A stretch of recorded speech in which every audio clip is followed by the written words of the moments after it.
um, they bought a PlayStation 3 just for the Blu-ray capabilities, and they Mm-hmm. could barely work the goddamn controller.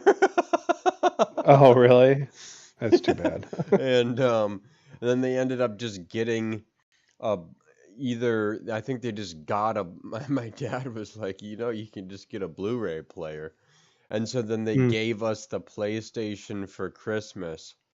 And it was just a first gen PlayStation 3. It was not that great. But when that thing came out and the Xbox 360 came out, they're like, "Wait, so you can watch streaming services, do Blu-ray, and play games on it?" It was fucking unbelievable. It was Mm-hmm. it was next level.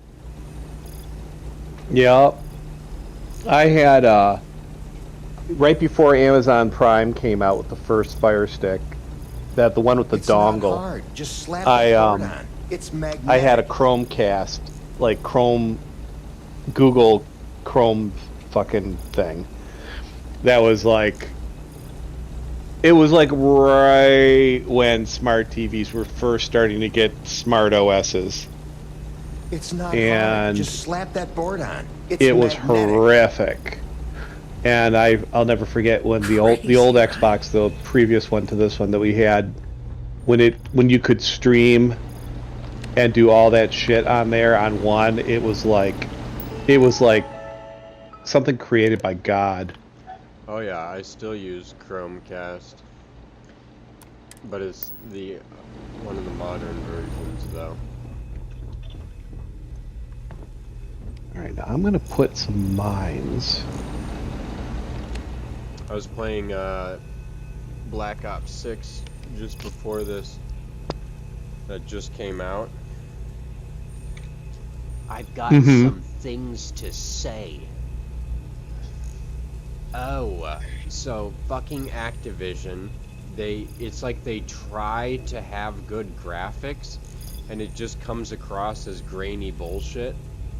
Now I should say a disclaimer that I haven't gotten the NVIDIA optimization thing to go through. Maybe it just needs, they're probably going to release a driver update that will help with that. But it was all ready to go, and it couldn't find the settings to optimize it. Because when you launch Call of Duty, it brings you to a home page where you can access all of the last games within like the past 3 years, which is bullshit. Because if you install all of them, that's like half a terabyte. And it's like they want you to have nothing else on your game, especially if you're on a console. It's like they want nothing else on your fucking console. Mm-hmm. And yes.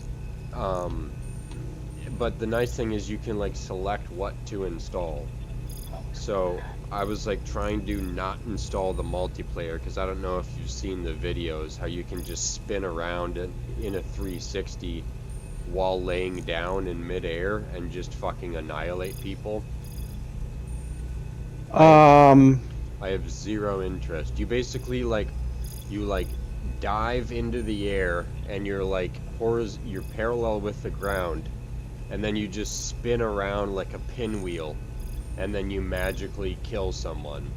But you can continue to aim at the same spot. So you just spin the whole rest of your body spins around like a pinwheel, and your head and your arms just stay aimed at the same spot. So that's how people are killing other people without. Oh yeah. I know killed. Exactly what you're talking about. Yeah. Yeah, they call it omnidirectional movement or some bullshit. As soon as I saw Yes. that, I'm like, oh, congratulations. I'm never playing the fucking multiplayer. The Modern Warfare 2, the new one, it's ridiculous that they made new versions of the game with the same name of Modern 1, 2, and 3. And then they just, because those games came out in the early 2010s, but then they just decided, yeah, we'll just remake a game with the same name but make it a different game. Bullshit. Yeah, and their graphics are like good in the cutscenes, and then as soon as you get out of the cutscenes, it's grainy bullshit. And my computer, it's not that impressive. Pretty much every other shooter game has better graphics. And I've been disappointed by the last, I don't know, 8 Call of Duty campaigns, because I might be the only person on human Earth that fucking plays it, but I actually like them, and I play them on hardened, which is the 3rd or the 4th difficulties. And the last one was like 6 missions, and you can beat them in about 9 hours. And I played the first campaign mission, and it took me about maybe 15 minutes, and that's with dying once. And I really hope it's more than 6 fucking missions.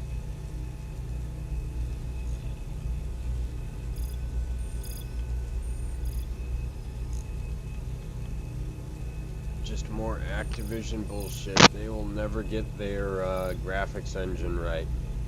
They'll always be 4 years behind the graphical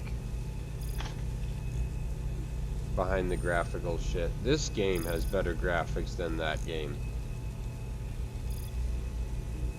This game on the PC is so much nicer than... I mean, the Xbox is... Don't get me wrong. It's actually really good on the Xbox. Still working up the nerve. For Xbox. But compared to PC and some of the cool graphic settings you can do on the PC with it, it's not even comparable. Makes you wonder. Query. Will you change me? This guy is immune to time dilation. Clarification. I do not require help. I do not feel emotion. Apparently. Context. I am called Juno. Query. Who are you?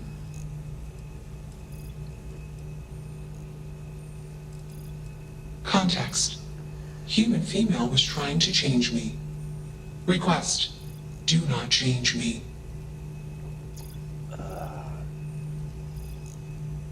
I just drank a beer that is 9%, and I saw not even a tall boy. You know, at gas stations how they sell those like 19.2 ounce ones?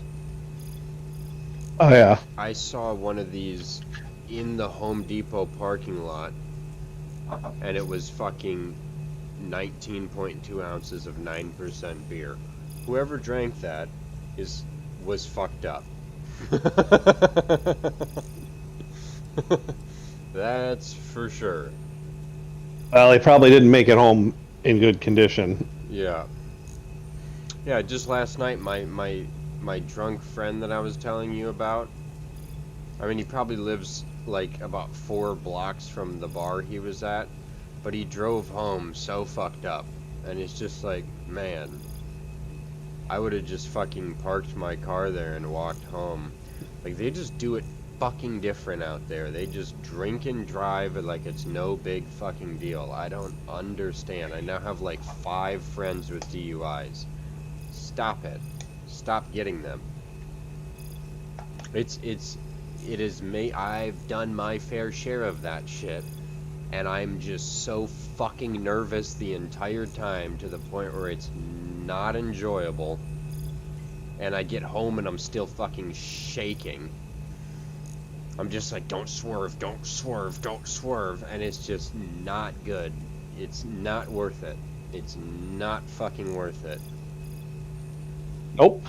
It's truly not.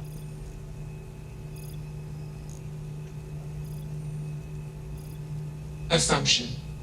We are friends. Query. Alright, I'm resorting to the wiki.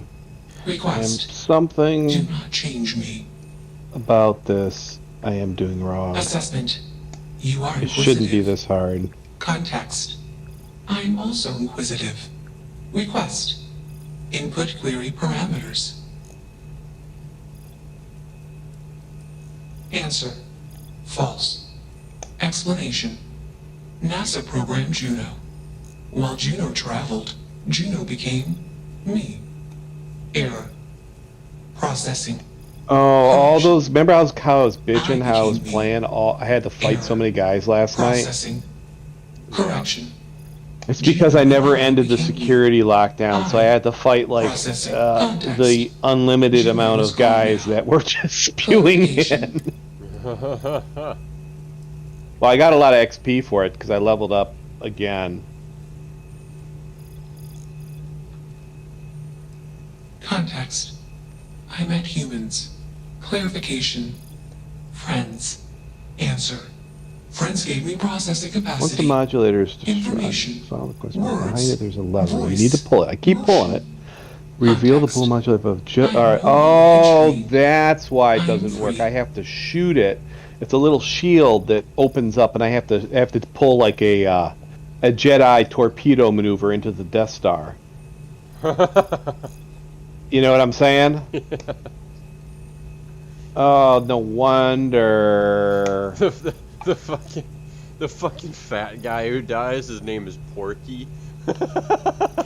Porky, no!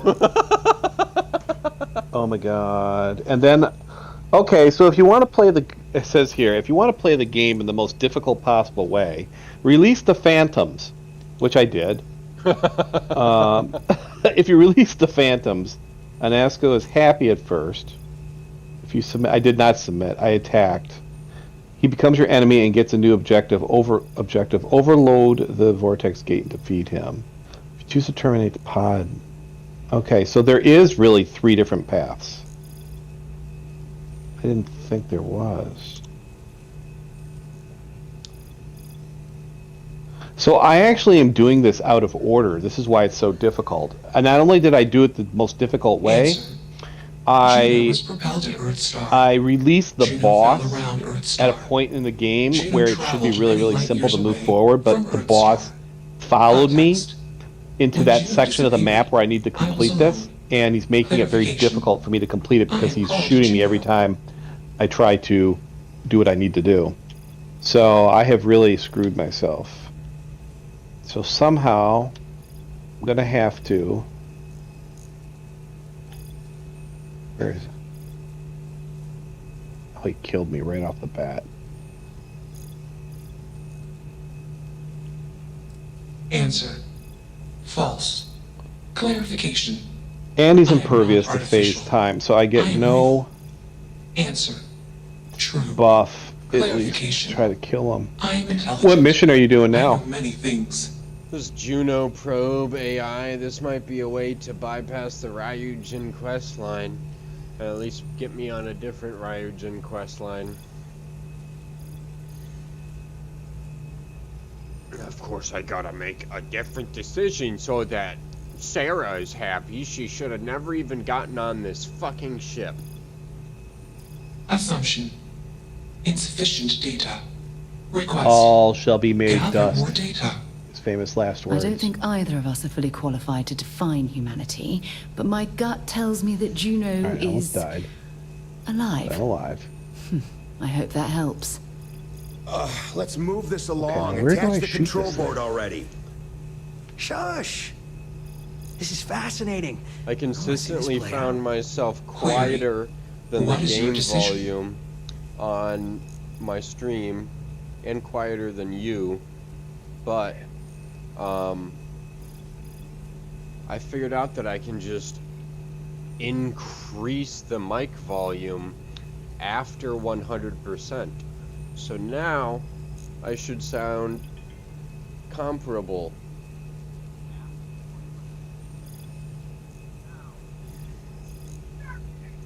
Test, test, test, True. test, test, test, I am a test, person. test, test.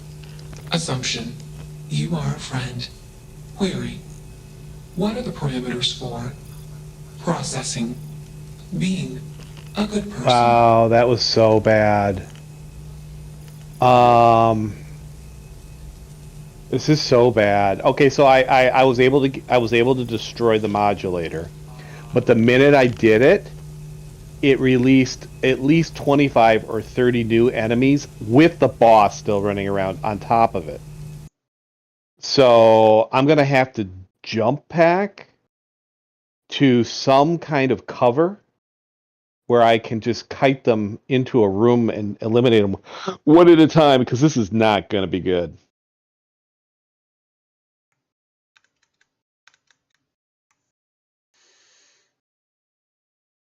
I probably should be using a better set of armor. I'm really using like I have such better equipment. I'm just too lazy to put it on.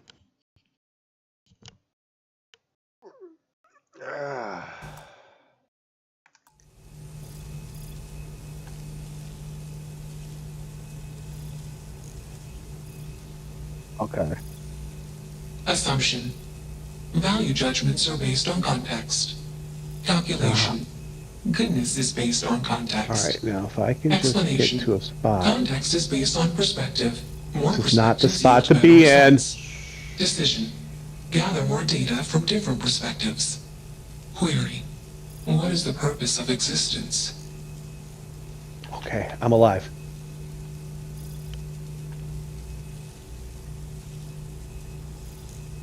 Oh, Sarah's gonna like this response. Context. Love is an emotion. Guess not. I do not experience emotion. I have implemented routines to exhibit qualities of emotion. Query. Am I processing? Feeling them? Calculation. Probability. Low. Enough of this nonsense. Attach that board, now! As much as I'm enjoying this, you should probably do as he says. Calculation. Oh, I have to do another Male one. humans are a threat. Oh my God, Riley! I got to Assumption. do this 4 They times. hesitate because they are fearful. Request. Remove male Oh humans. dear Lord! Oh, You have a shit. job to do. They're doing the same shit. Attach the control board or deal with... Oh my god. I'm gonna have to buy a new mouse. Perfect, I can bring this one to work. You have a job to do. Chill the fuck out, or I might actually shoot you, you cocky son of a bitch. My right aim, I think I told you this, but my right click Still working up is the like nerve? giving out. If I hold ADS, Easily one of the sometimes more it'll come interesting out of days it. I've had in a long while. Unacceptable. Really?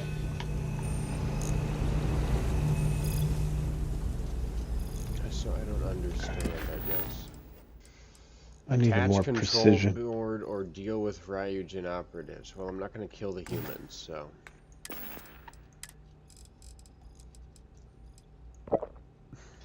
Good old orange juice. I think you need to get You want rid to of hear the some of that strangest gear. thing? If my mother drinks orange juice, she fucking shits wild. If I from- drink from orange orange juice. juice, I shit wild. Doesn't Really? make any sense. Maybe it's the sugar, maybe it's, I don't know what it is. I can handle lemonade, so it's not like it's vitamin C or anything. I don't understand. Well, most orange juice is full of crap.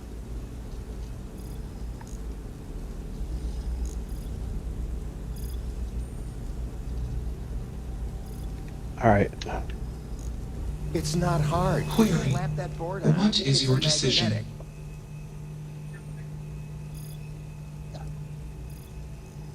Context. I do not feel emotions. Assumption. Fear and anger are the appropriate human emotions. Warning. Foreign code injection detected. Warning. Core directive routine altered. Warning. Emergency shutdown initiated. Context. I am being changed. Request. Do not Bad. Jesus Like your Christ, style. that thing was creepy Only one as body. shit. Could be worse. Smart choice. Indeed. Let's get you compensated from HQ. Maybe we'll see you around the office sometime. You should come out with us for happy hour. Things can get a little crazy. Oh, It's I was always a getting good time. shot at by a droid. Me too. A lot of operatives are the grumpy type, like my partner over there. It is a stressful job, Which is why we all need to You know blow what? off some steam. I don't know once in a why while. I'm trying to be. I'm gonna pull out And the there's grenade nothing launcher. quite I'm just like gonna a start good laying party it to put a down. day full of bribery, extortion, sabotage, infiltration. that's and the way we do occasional murder business. behind you. Now you No more go of on this. and get out. No of here. more of this bullshit. In the meantime, there's the mess on the floor to clean up. Not it. Oh yeah. Now Fine we're by me. cleaning up. That leaves filling out the situation reports to you. Oh, what'd you think of that? Oh, I always forget about that. I take dead bodies over paperwork any Oops. day. Holy splash damage. Well played. Okay. One left.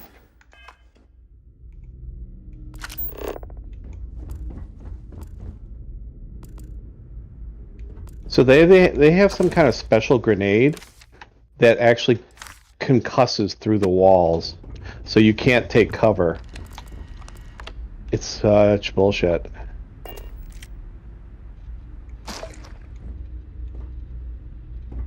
Okay.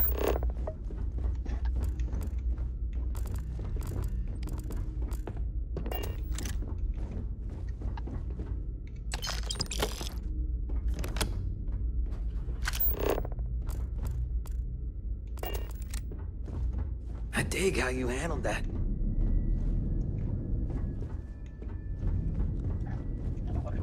Okay, it's 2 down. I have 2 to go. That's right. This isn't even my ship. Oh, shit. It might be my ship. It's pretty damn big.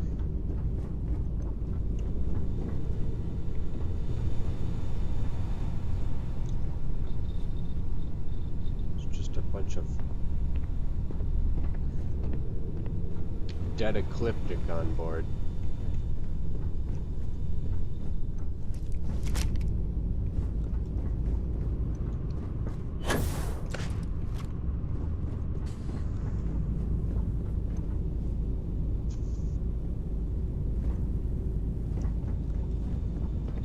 Oh shit, do I still have contraband on me?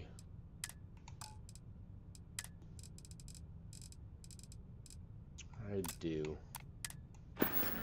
Alright, let me save. I like it. Might Everything just looks good at my upgrade this station, shit. Captain. But I won't get the Mantis bonus. Well, no Mantis bonus. This is like a Class B ship. What do you is the Mantis Class B or Class A? It's definitely not very big, so it's whatever. Ship separated. Engaging drive. Class B is Malicious code bigger and Class C is the biggest. Warning. Yeah, I think Class C is the biggest. Corrupted. Context. I am processing. Change. Calculation. I'm getting smoked out in this room here. This fire is not drawing very well. The fireplace Anger flew. would be the appropriate human emotion.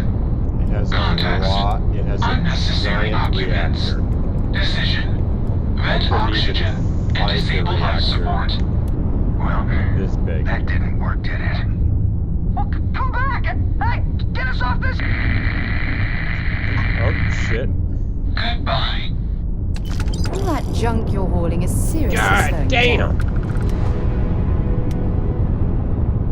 What are you doing, Kim?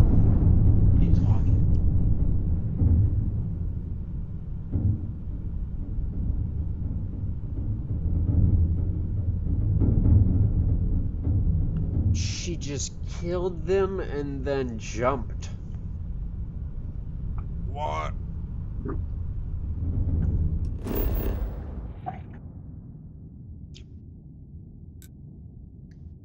That's right, I was trying to go home.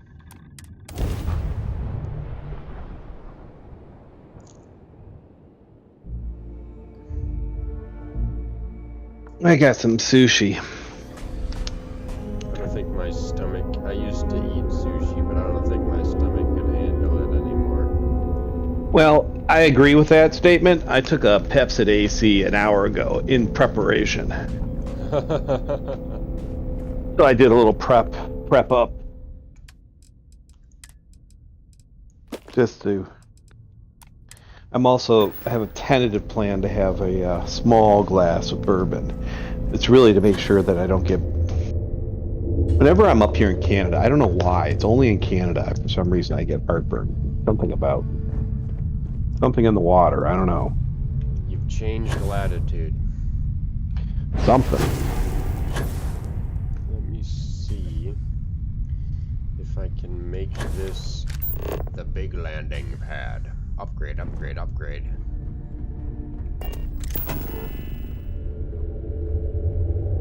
Adaptive frames. Aluminum. I think you need some titanium.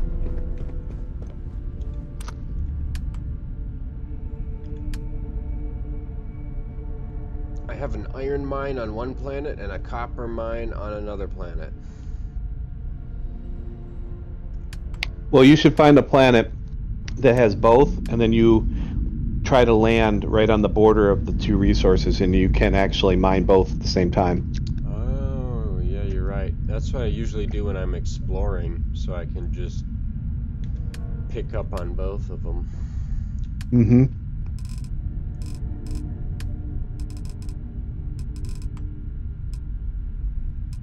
Street dryer? Oh.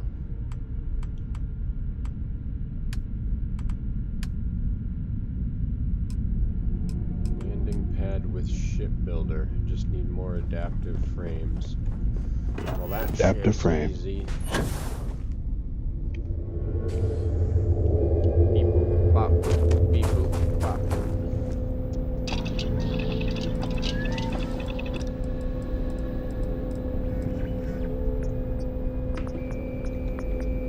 I see what you've made there. Smart. See, last night Trump said he wants to get rid of all federal taxes now. I don't know if that would work. We have too many black book projects.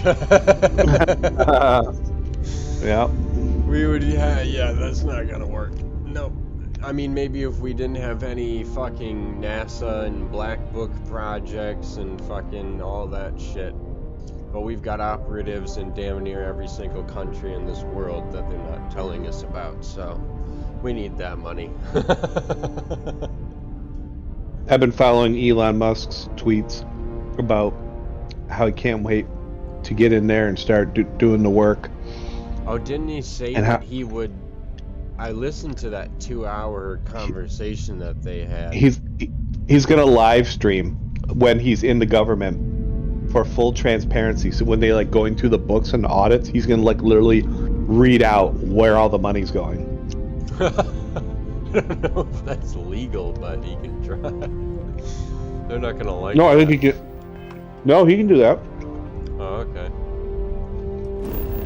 That's not illegal.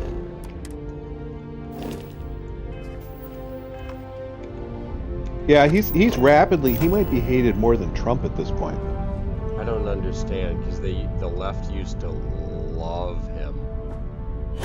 Well, they loved him until he bought Twitter and said, "Stop acting like crazy people." The maximum amount of this item has been reached. So I have to destroy the other landing pad.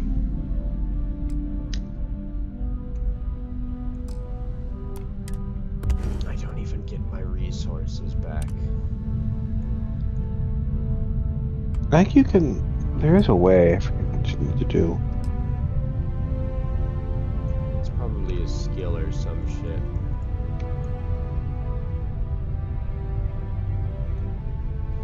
Whoa. Whoa.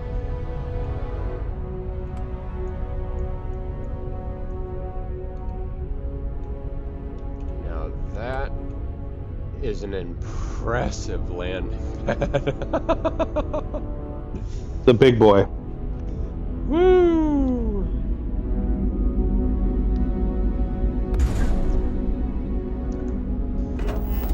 Yep, I could definitely land my ship.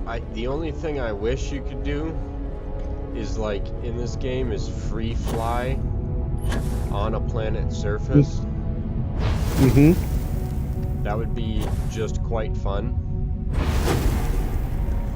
Or if you could just like hover over a just hover over a fucking, you know, science house post or something and then just air jump into it and just start fucking shit up. Yeah, when the game first came out, they misled people because they told people that you could walk from one end of the planet to the other, which is completely false because it's all procedurally generated. Right. So there was a guy that was on Twitch. I was watching him. It was like day 17, walking from the North Pole to the South Pole, you know, on some planet. And then finally somebody came into his feed and it's like, bro, you're never going to get to where you want to go. And he was so disappointed. Another thing people were mentioning was, at the very minimum, they should have gotten rid of the cutscenes of the launches and the takeoffs. Oh yeah. And just made it so you could, you know, you just like you're driving the buggy, so you could just manually fly up into space and land. Yeah, or just Little travel. Yeah, little details like that would be cool. There's a mod for that. Is there? HR guy was telling me about. So the funny thing about him is, you know, I don't know how we got into the conversation, but I mentioned the fucking Biden Afghanistan pullout, and then he proceeded to just be like, well, Trump did this, Trump did that, Trump did this, Trump did that, Trump did this, and I'm like, fuck. And I was like, you know what though? He works like 5 hours or 5 days a week, and he works well, now he's starting to work almost probably like 11 hours a day, 5 days a week. So he's a gamer, so it doesn't strike me as he's gonna vote. And then he's just like, yep, last week he was like, yep, I just got my ballot, and I'm like, fuck. Yeah, those guys God vote only, but yeah, they're only gonna mail in. Yeah.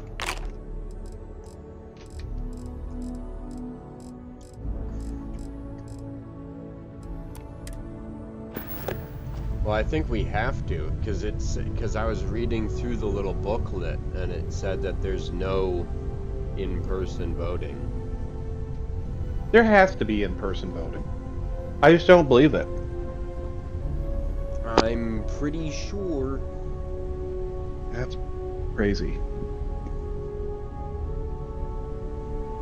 All active voters who are registered by October 15th will automatically be mailed a ballot. Yeah, but I think I don't know. I don't think that. See, we have a similar thing in Michigan, but it's based on if you did that the previous year, you will automatically be mailed a ballot, but then you're supposed to disregard if you're voting in person or something. I don't know. Something fucked up. I definitely read somewhere. Yep, Oregon is an all-mail election. All That's active crazy. Voters are automatically mailed a ballot. Make sure you received it. That's so left wing. That's just so nuts. When I turned in my ballot this morning, it kind of got stuck on the fucking entrance, so I had to like push it through, and I'm like, they're already fucking me. They're already fucking me, and I can't even get it into the fucking drop box. That's just crazy.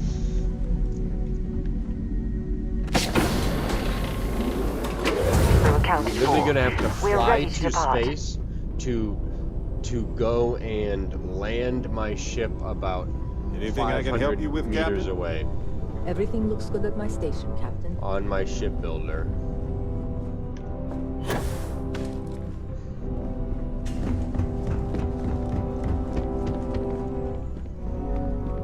Should have put all the corpses in a corner.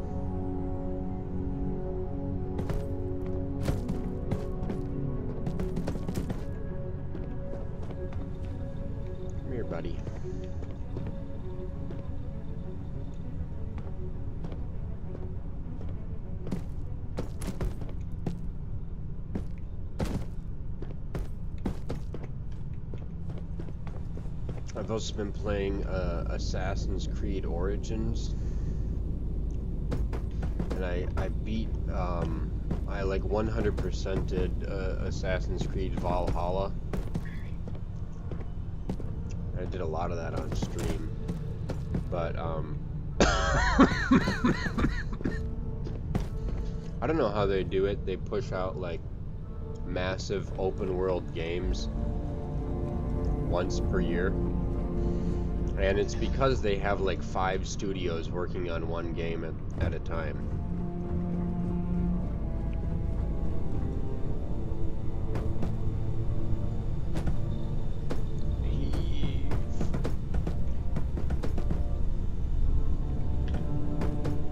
Perfect. I put an ecliptic on one of the stretchers in the med bay.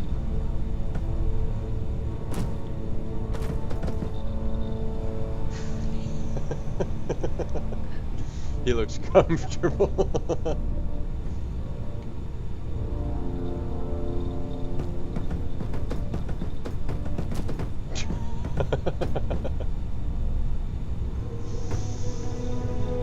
We're gonna try this again, buddy.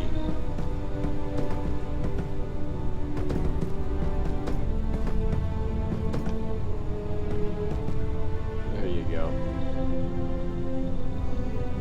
It's like, oh, it's a girl. She's fast asleep.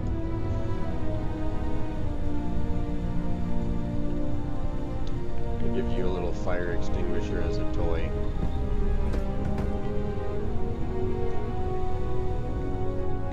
Oh my god. This cunt. Oh.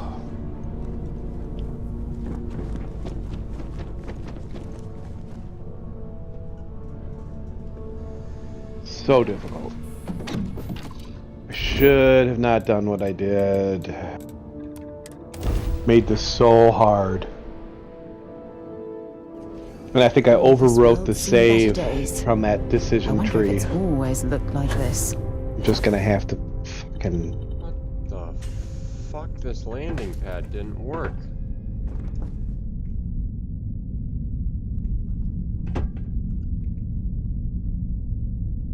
What the fuck is the point of having a massive landing pad if my ship can't land at it?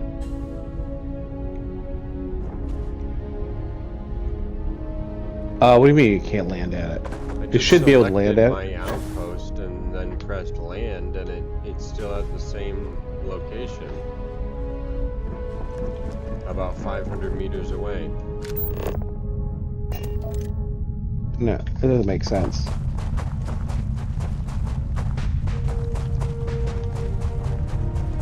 Oh, this fucker killed me again.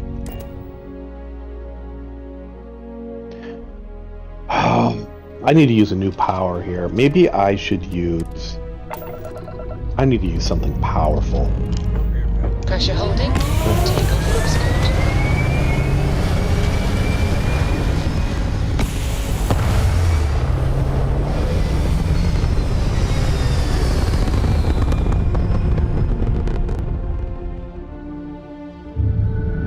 Orbital insertion completed.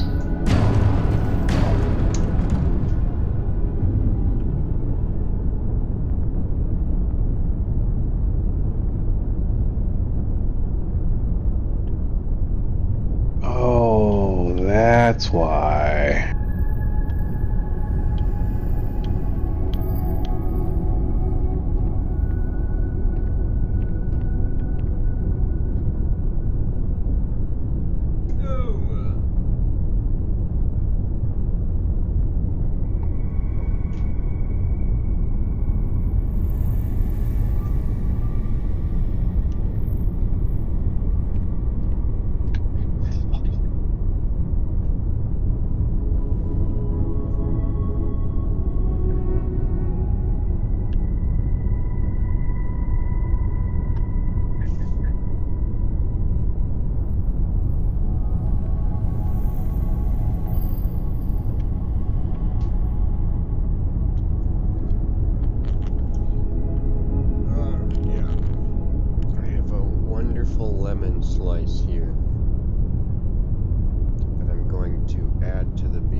one on the floor.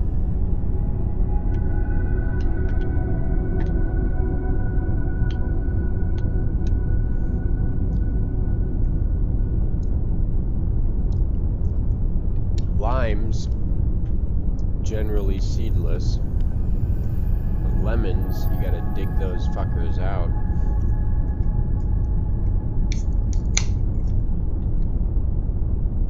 Good old Stashadelica.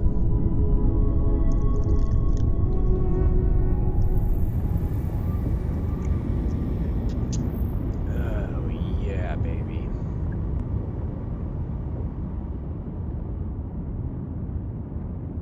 Seven percenter, 58 IBU. Beautiful. Good old pale ale.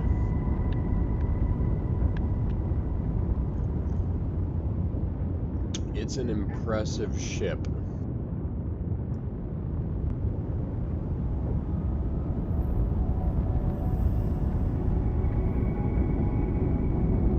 Could certainly do wonders to this thing.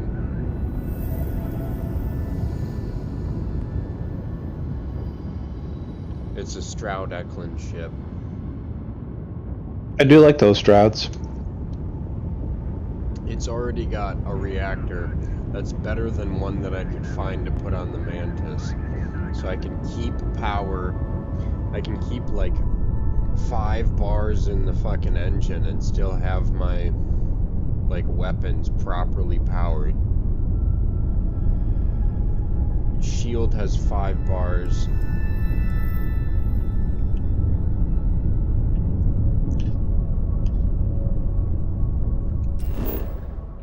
I might have to transition. I am level 41 now.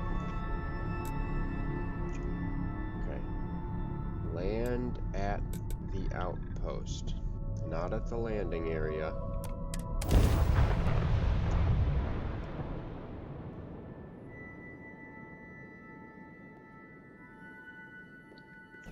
You think this is bad? Did it work? Try Did it work? Did it work? sleepwalking Did it on the work? It exterior of a worked. military ship during maneuvers. It worked. I just had to leave the planet and come back. Why is there engines on the front, though? We are about to find out in the shipbuilder. Just gotta figure out how to access it. Oh, this. View and modify ships.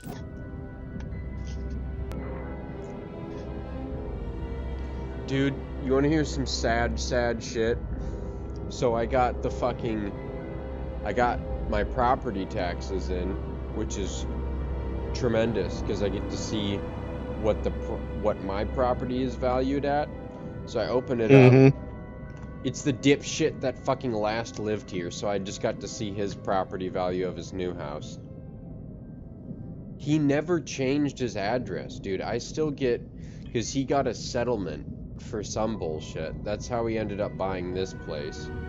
And then that's how he ended up buying his next, because he basically got evicted from this house for not following the park rules. And so I just opened up his fucking property taxes and got to read all of it. Because even though he lives at that address, which I fucking saw, he still has this shit come to my house because he never changed it through the postal service. What an idiot. What a fucking idiot. And so for years now, I've been getting his fucking mail. I don't know how he hasn't figured this bullshit out. And so I usually just write, you know, return to sender, and then I drop it off if it's important. He was also a frequent goer of casinos, which immediately goes in the recycling. But if it's like important, like his settlement shit, or his fucking property taxes, I usually send him back. But I can't send it back opened now, so I was just like, it's a tremendous hassle for me, because I have to do extra work to make sure that he gets his fucking mail. And after I opened that shit up, I already had a letter from one of his settlement fucking law firms ready to go out, I was just like, you know what? Fuck it. You should have done that shit. I don't know why I'm fucking doing extra work for you. So I just threw it all away. Fuck it. Not my responsibility. Also, where the fuck are my property taxes? Because we usually get it at this time of year. I want to see what this house is worth. I already know that it went up in value by 25%. He's a dumbass for not fucking... Yeah. That's the first thing I did when I moved. And I know for a fact that shit still gets sent to my old apartment.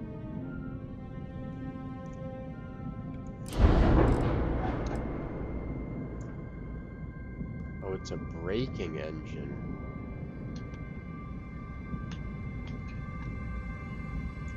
Interesting.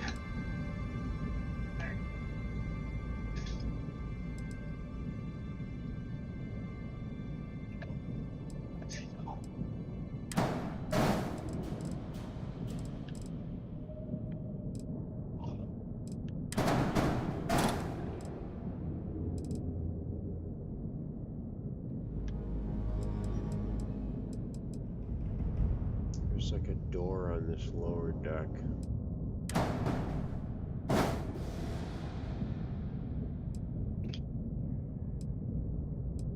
I gotta dump some shit.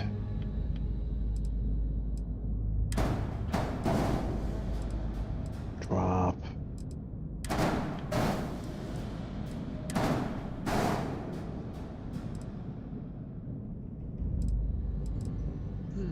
Sort of my damage.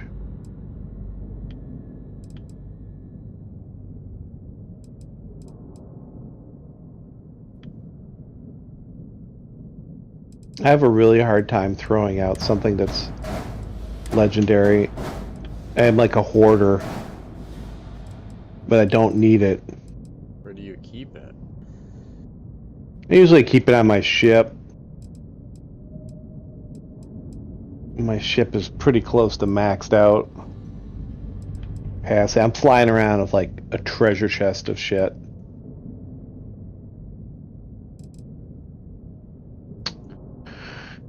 Oh, so hard. So hard to throw stuff out. Oh, fuck yes.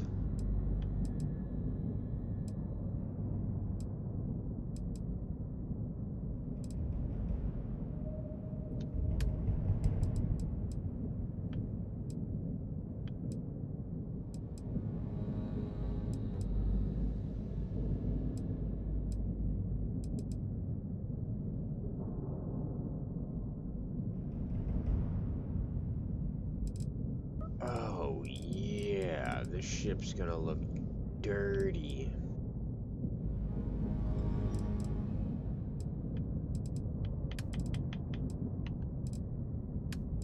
What am I carrying around that is so... Oh, these nuclear fuel rods. Why can't I get this color to pop up on recent? There we go.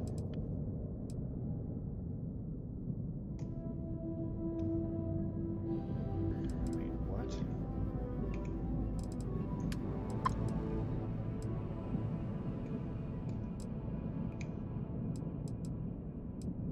There we go.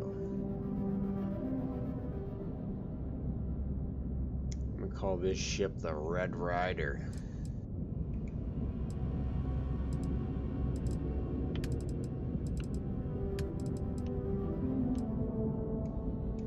Oh, it looks beautiful.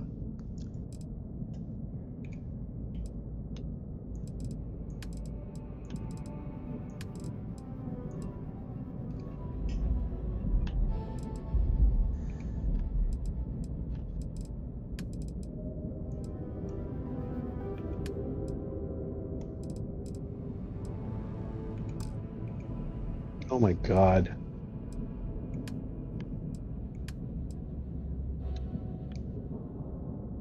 What just happened?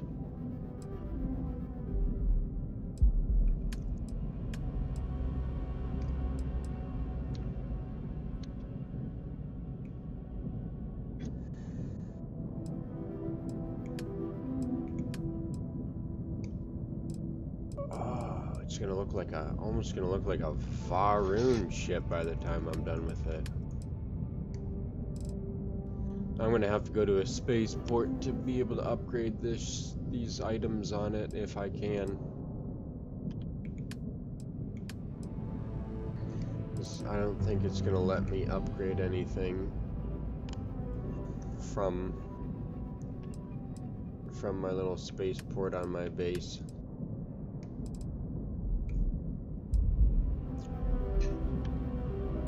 Should be a just paint all option.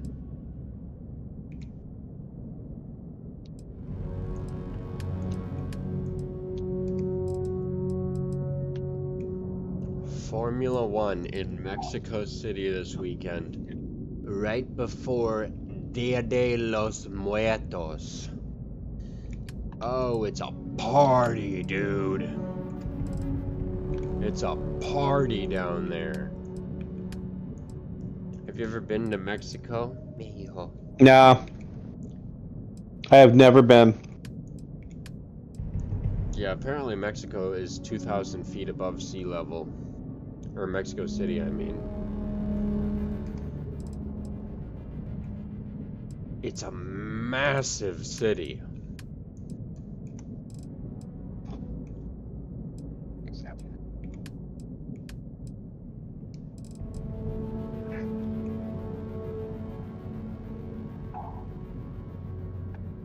Helium-3.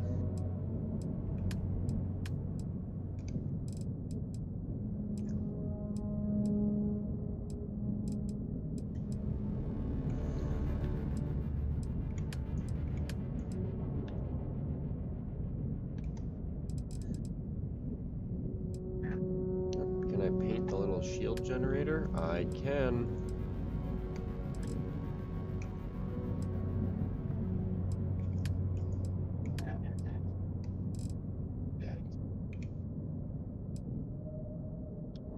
What the fuck is that?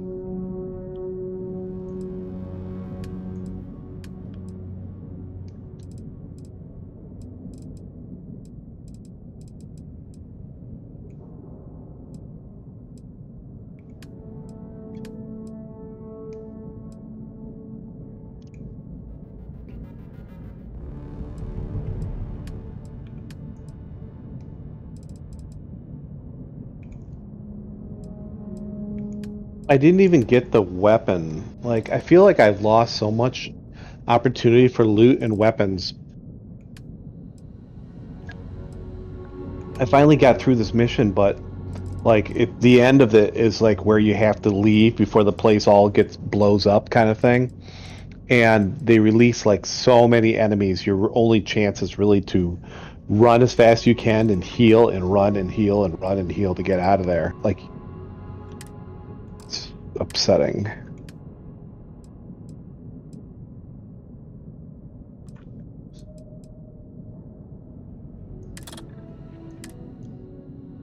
What? Here we go. Oh, yeah. Upgrade.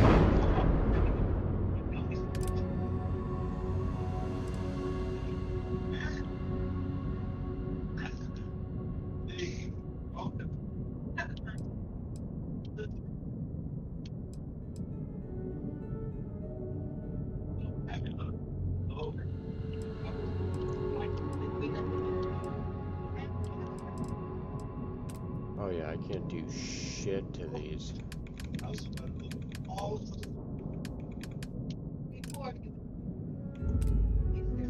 CO-1 missile launcher. Oh, there you go. Atlatl 270 missile launcher.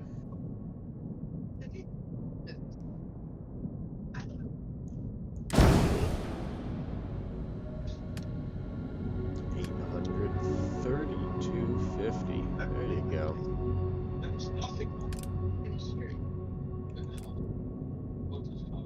Auto electron beam.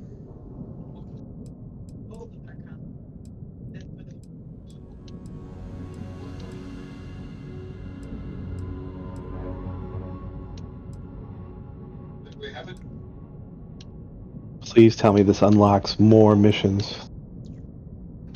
I want to leave this planet.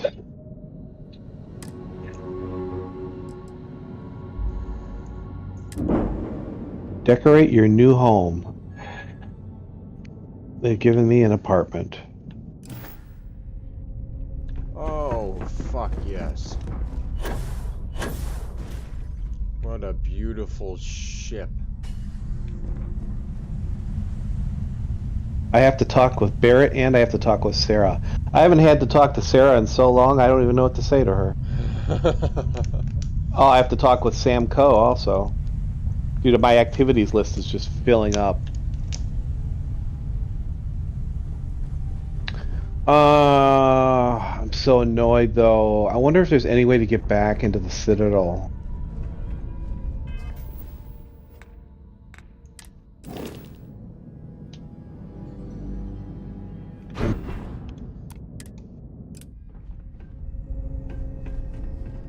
Dude, my body is frozen. I already transferred all of my shit. I don't know, this might have to be my new ship. It's quite impressive.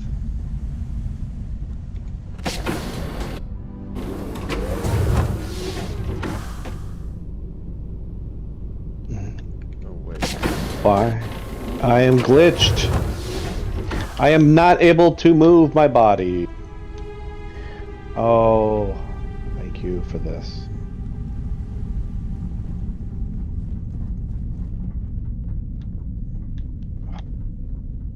What is? How do I get the third person again?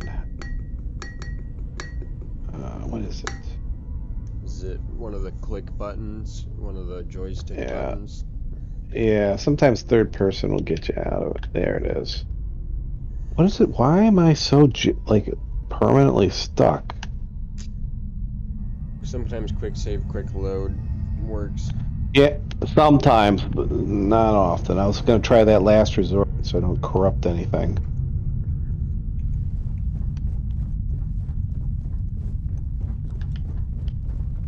Just gotta check the hull stats on this. Dude, I'm just dancing. Like, I'm not even touching the joystick at all. But in third person, it's like I'm doing the moonwalk in play. I'm like stuck inside the bed somehow. I can't jump. Of course. Oh. Yeah, I'm stuck in like some sort of fucked up shit. Of course this would happen. Alright. Let's try auto saving. It's got a better shield, it's got a better hull. And a bigger crew capacity. And it can jump Riley. distance. I got it. It didn't do anything for me, and I can't go to my freaking ship because I'm overburdened, so I'm gonna have to drop a bunch of shit and see if I can teleport to my ship.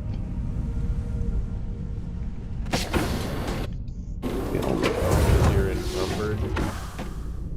Yeah, I can't quick. I was gonna try to see if I could maybe fast travel my ship to unfreeze me. I'm encumbered. One of the skills in shit, I forgot the name of that game now. Outer Worlds is you can get a skill where you can fast travel while you're encumbered. Ooh, that's nice. I like that. Bethesda would never do that.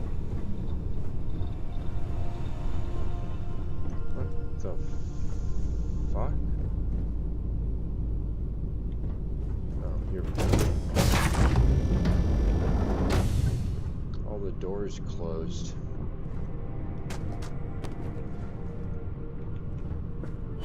Never mind. Sorry. What's the heaviest thing I've got? I'm gonna drop these nuclear fuel rods.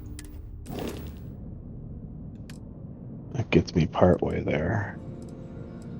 Micro seed regulator. Good old Vasco. Shield systems, EM weapon systems. Vasco, you're coming with me.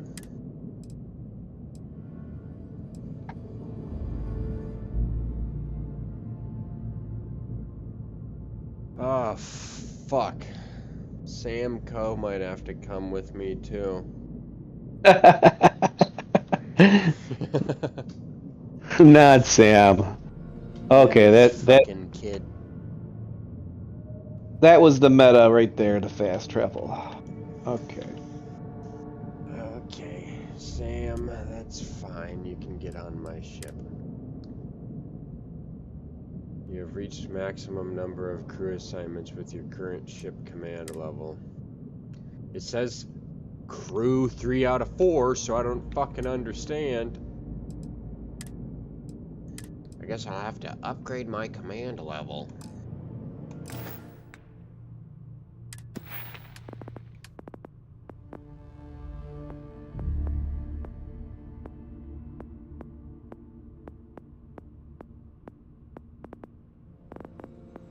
Wait, where's the command level? Is that under social? It is in the ship menu, assignment menu. You get to it from there, I believe. Like Y maybe or something like that. Oh, Y's on the Y's on my controller. It won't help you. Yeah, I know, but there's like a skill where you can have more crew members. Oh yeah, it's in it's in social, I believe. Here, I know what it is. I know exactly where it is. It's over ship here. command. It's on the final level. Ship command, yep. Oh, yep. See, first level is you can have up to 4 active crew members. Even though my ship can hold 4 crew members, I can't have it because I don't have the skill. Bullshit. I need to spend 8 more skill points in social. I know, isn't that fun? Yes, going for the final rank on persuasion.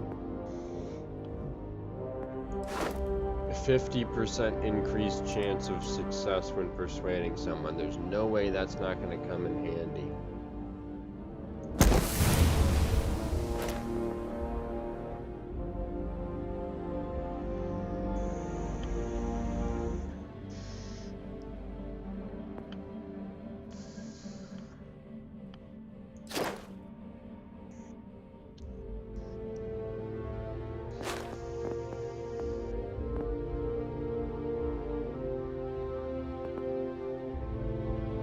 Chance you'll find extra credits when searching containers.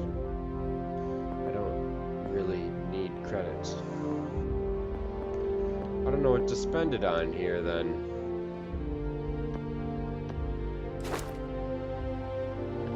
So this DLC just opened up big time now. So that was like one giant intro? Almost. Yeah, pretty much, I think. I haven't looked at the guide to see how far it goes. I don't want to ruin it. Intimidation. You can force a target NPC at or below your level to flee for a limited time. Is that worth it? Which one? Intimidation? Yeah. That's in. Are you in social? Yeah. I need Hang to on, spend let me more look. points in here. Let me tell you here. Hold on a second. So. Deception. So I've added one in leadership and one in outpost management. Yeah, I can't even get to the 3rd level. I would put as much as you can into isolation. I'm telling you, I think it's the best skill, especially if you don't want to take your players with you. I do. Well, if you don't care about that, then I have one in deception, but I've never really used it, so I don't know if it's worth anything. I did use theft a little bit. I've got 3 in commerce. That was a waste. I've got 2 in persuasion, 1 in scavenging, and 1 in theft, and then 1 in deception. And then I got isolation maxed out, And that got me down to the third tree where I just put one into outpost management and one into leadership. And then I got the ship command.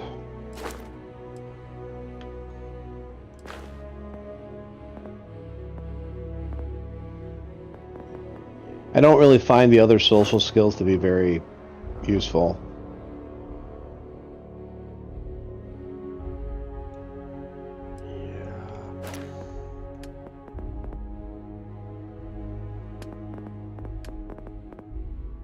Like, they don't give you any buffs, and they really don't affect the gameplay that much, all this other shit. It's just how you want to play the game. Yeah, pretty much.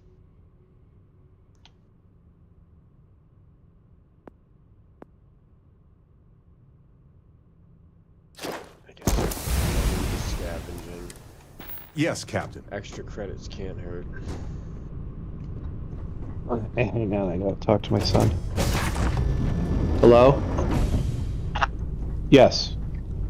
I'm about to text you a code for the Xbox login. Can you tell me what it is, please? Xbox login. I'm on the Xbox. Like, whatever. Like, I sent a code to your phone. For the other Xbox account? Yeah. Not your account. 960036. You'll probably have to wait because my authenticator is probably going to go off. It wants me to email you now. To my live account or to my Duswami account? To your Duswami_B. Alright, what's that one? I sent you an email. You sent me the email? Yeah. .com. Okay. Well, oh, you know what? All my Microsoft stuff's going to my spam. Hang on a second. Locating station. Here it is.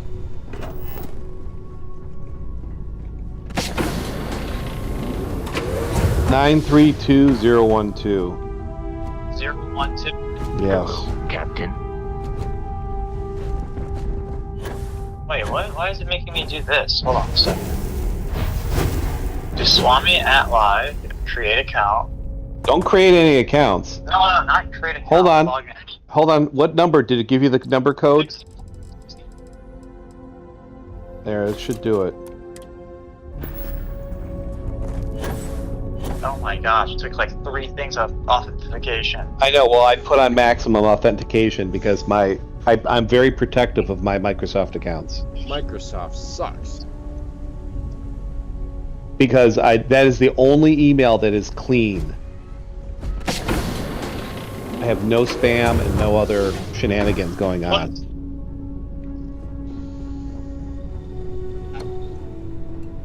Oh God.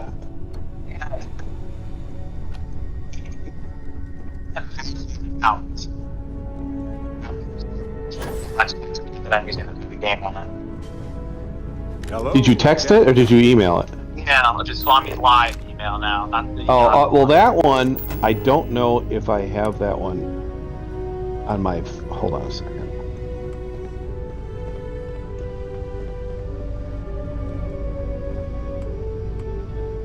I have to sign in.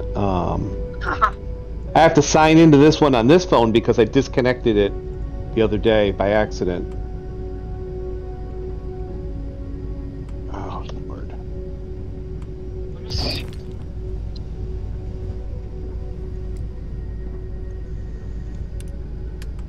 Says I have no new emails. Oh, here it is. Ubisoft.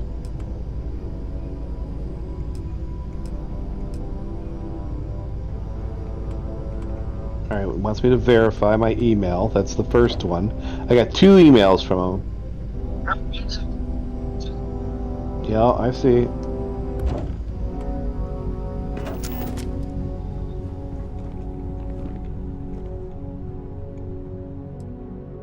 Code is 547974.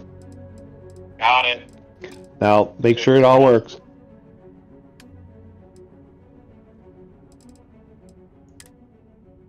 Does it work now? Now I got something else that just came to me. Yeah, it's saying, like, thank you for doing whatever. Oh wait, now it wants me to log in again because it wants to test the 2FA. I think I can do it for here. I think I can do it through here though. All systems looking good, boss. Yeah, I'm good now. Okay, thank you. Alright, you're set? Yeah, I'm good. Alright, bye-bye. Alright, thank you. Have a good night. Okay, bye-bye. Oh my Wait, god. So Cameron is with you? Cameron's with me in Canada. That was Charlie calling me from Detroit. Oh, okay. I was gonna say, Cameron sounds so much like Charlie. Oh, they're totally different voices. Cameron's like 10 octaves lower than Charlie. What is Cameron playing? Cameron is in his bedroom doing something on his laptop. I think he's watching a video. And I'm in the living room if the door's closed and the fireplace, trying to get some heat going in here.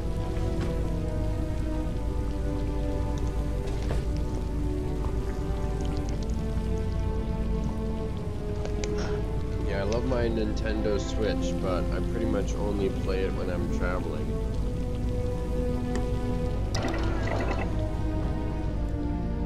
I had a Switch. I bought one with my girlfriend. She bought one. We both got them together so we could play, what the fuck game? Oh no, not Nintendo Switch. I'm sorry. The new Wii. What is that Wii? The portable Wii? That is the Switch. Yeah, that's it then. Yes, Charlie. Oh, come on. 638004. 638004. Mm-hmm. Okay. Alright, bye-bye. Oh my god. My notifications screen is just full. Ubisoft and Microsoft. Go away, go away. Yeah, that's the Switch, sorry. It's got the two different color sides, right? Yep. Yeah, that's the one. I don't even know where that is. But I got it to play. What were we playing on it that I bought one? Probably a Mario game. No, we did play Mario though. We played Mario, the one with Mario World. We played Mario World. And then we played the Star Wars game. Star Wars Legos. Oh yeah, Lego Star Wars, and then but there was another game that we were playing on there. Well, we played the Wii Sports a lot. We did a lot of the Wii Sports. There was a game on there. What the fuck game was that we were playing all the time? I can't remember it. I think I blocked out that whole period of my life now. I was just thinking back on it the other day. Like, so I dated Allison from December of 2020 to March of 2023. So 2.5 years basically. And that was just a little bit over a year ago. It was a little over a year and a couple months ago we broke up. But to me, because I'm so weird about relationships, like I go through a very long separation period. Like, I don't easily separate from people, but I cut them off. Like, there's no contact, but I think about them for a very long time. Oh yeah. And It's just how I am. I can't help it, and it's just the way I process. Like, what did I do wrong? You know, what really happened in the relationship? Like, what kind of person was I that I now realize, you know, I'm, you know, like I go through this massive psychological sort of evaluation, and then once I'm through it, it's like an immediate, like emotional cliff. Like all the sentiment and reminiscing of the past and urge to look at a picture or a letter or an old snap or whatever, it all just, it's like immediately just a massive iron curtain comes down. But it takes me a little bit. And I think I hit that point like in July or June of this year. So that would have been roughly like a month, a year and 2 months, 3 months later, roughly. So it took me a little longer than usual, because usually I get through that shit in about 6 months. But there was so much about that relationship that started to upset me as I got further away from it. Like, I should have never been in that relationship. It just wasn't the right person for me, and I really put myself in a bad spot by trying to make that relationship work. And all the signs were there, and I knew while I was in that relationship that it was just doing me damage, and I knew it too. I knew it during that time. I just couldn't admit it. And so after going through all of that, it just made me more and more angry, to the point where like I'm disgusted with myself. And so I got to this cutoff point, and I'm just like literally like cancer. Like I cut it out of my brain. It's weird. And now when I look back at a picture or maybe a snap will pop up, you know, because I keep forgetting to turn off my snap memories. I look at those pictures, and because I have so disconnected from it, I have no, I don't know how I do it, but my brain doesn't take me back. Like, you know, when you look at a picture and you kind of go like, oh, I know that place. I remember what it's like. I know what it smells like and what it feels like. Like, my brain completely does like a full whitewashing of that whole experience, so that it's completely meaningless. Yeah. I don't know if it's a trauma response or what the fuck it is, but very, very weird. I had a very similar situation. So I have all these snap memories that pop up, and I can pretty much only remember the happiness that comes from that moment, but I don't remember pretty much anything else about it. And pretty much the way we broke up is she had that experience where there was a guy, because we lived in a terrible part of Salem, which is debatably more ghetto than Portland, because it's the capital and it's a large... Is this that girl that kind of moved out there with you? Yes. Oh yeah. So after that, understandably, she had some trauma, and so she ended up getting fired from her job. So she just kind of spiraled, and her dad's a doctor, so he was like suggesting pills, and then she would go to a doctor and get the prescription written, and basically, so she was on like so many different pills, which there's no way that it could have made anything better. No. And so she basically was just throwing up, shitting, screaming, crying, and I had no idea what to do. Good old 23-year-old me. I was like, I don't know how I can help you. How do I help you? And at the time, at the job I'm at now, when I was still just a driver, they were offering like a $300 bonus if you didn't call out for a month. Oh. And I needed the money at that time very badly. So it was like, I have to go to work. Like, I have to go. And so I ended up going to work, and when I got back, she was gone. And she had called an ambulance to the apartment and gotten taken to the hospital, and that was pretty much the last time I ever saw her. That's crazy. So I reflected on that for years, and I'll still look back on that every so often, maybe every 2 months or something. And that's pretty fucked up, my though. conclusion is that, well, and then her parents were like, you never should have left her, and all of that shit. And it's just like, what could I have done? There's not a thing I could have done. The most I could have done is taken her to the hospital. Yeah, maybe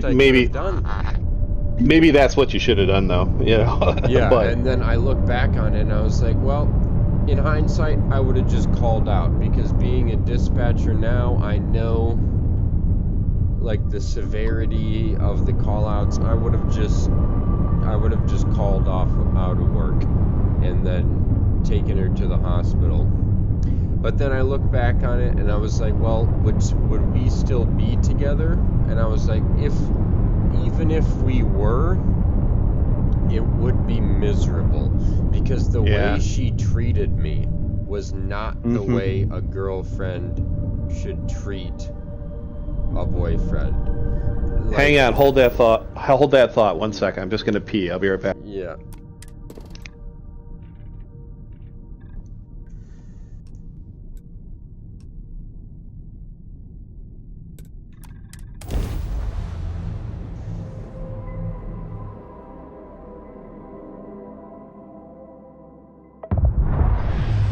It's clear. Initiate landing sequence.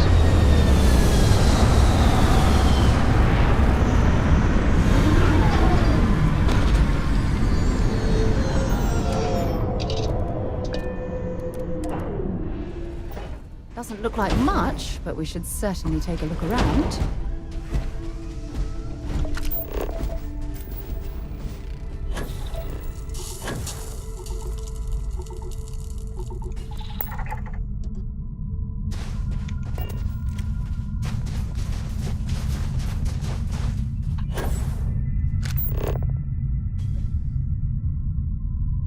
Alright, I was dying there. I realized I hadn't gone to the bathroom since I got here. So what did she, like, what specifically was your like post-relationship revelation about how she treated you? I mean, I would even during the relationship, like, I would call my dad and just say like she didn't do this often, but she called me names. But what she did often was just demean me and call me stupid. Not like playfully, but like actually call me stupid. And I was just like, alright, well, I know I'm not fucking stupid. I'm not the smartest thing on the world, but I'm not fucking stupid. And just the way I was the nicest as could be to her. I would give her gifts, and you know, Valentine's Day, birthdays. Sometimes I would just give her gifts. And part of me thought that, you know, she was just around me because I had a lot of money from selling. And because that's how we met.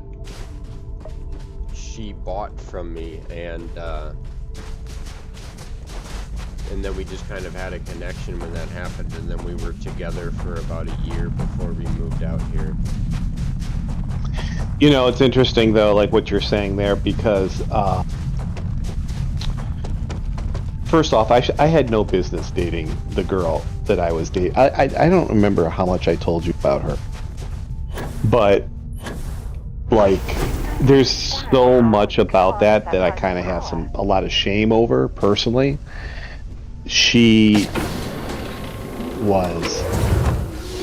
We met, we found each other on Tinder, and it was like, I really didn't have any intention of dating her, but like, I hadn't been with anybody. Like, I had just gotten out of a relationship, and the relationship I was in before that was with this 27-year-old girl. She was smoking hot, but she turned out to be absolutely fucking, like,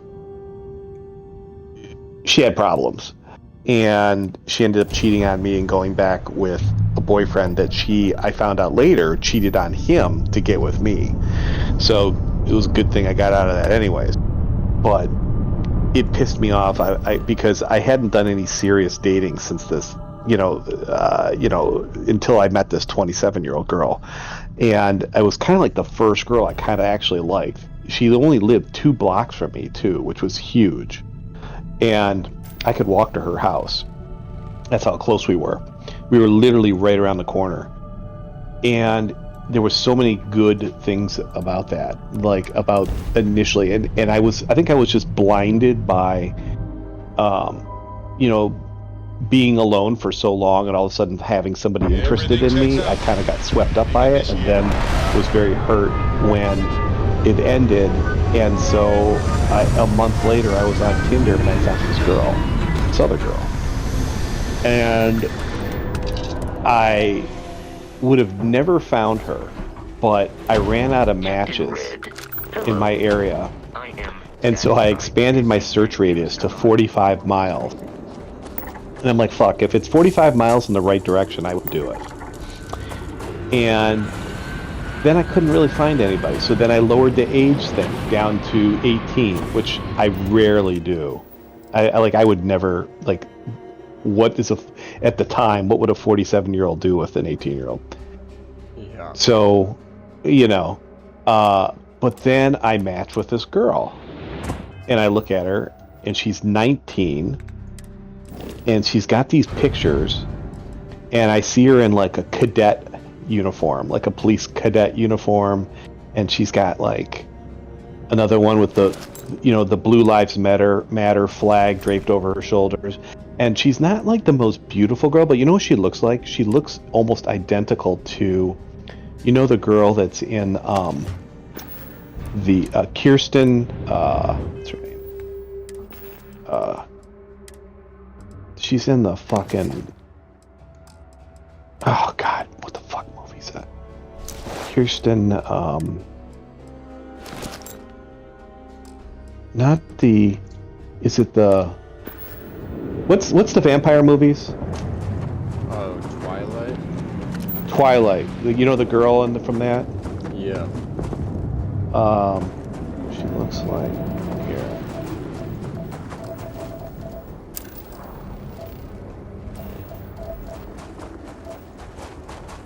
Fucking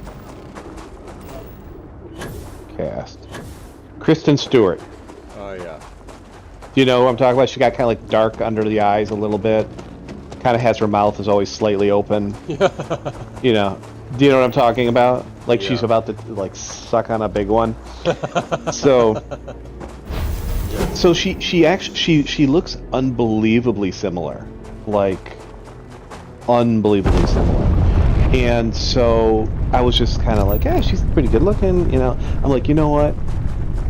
I'll just have some fun. Like, I'm not even gonna like meet this girl. So I start talking to her. Well, it turns out, like, we flirt for like 3-4 weeks online. I'm not even being serious. I'm trying to ignore her. She adds me on Snap, and I come to find out she's living in the basement of her aunt's house because her parents kicked her out during COVID because she snuck out of the house one night and went and hung out with her friends, and then came back, and her dad lost his shit because he didn't want to get contaminated, so he booted her, and so she was living in the basement of her aunt.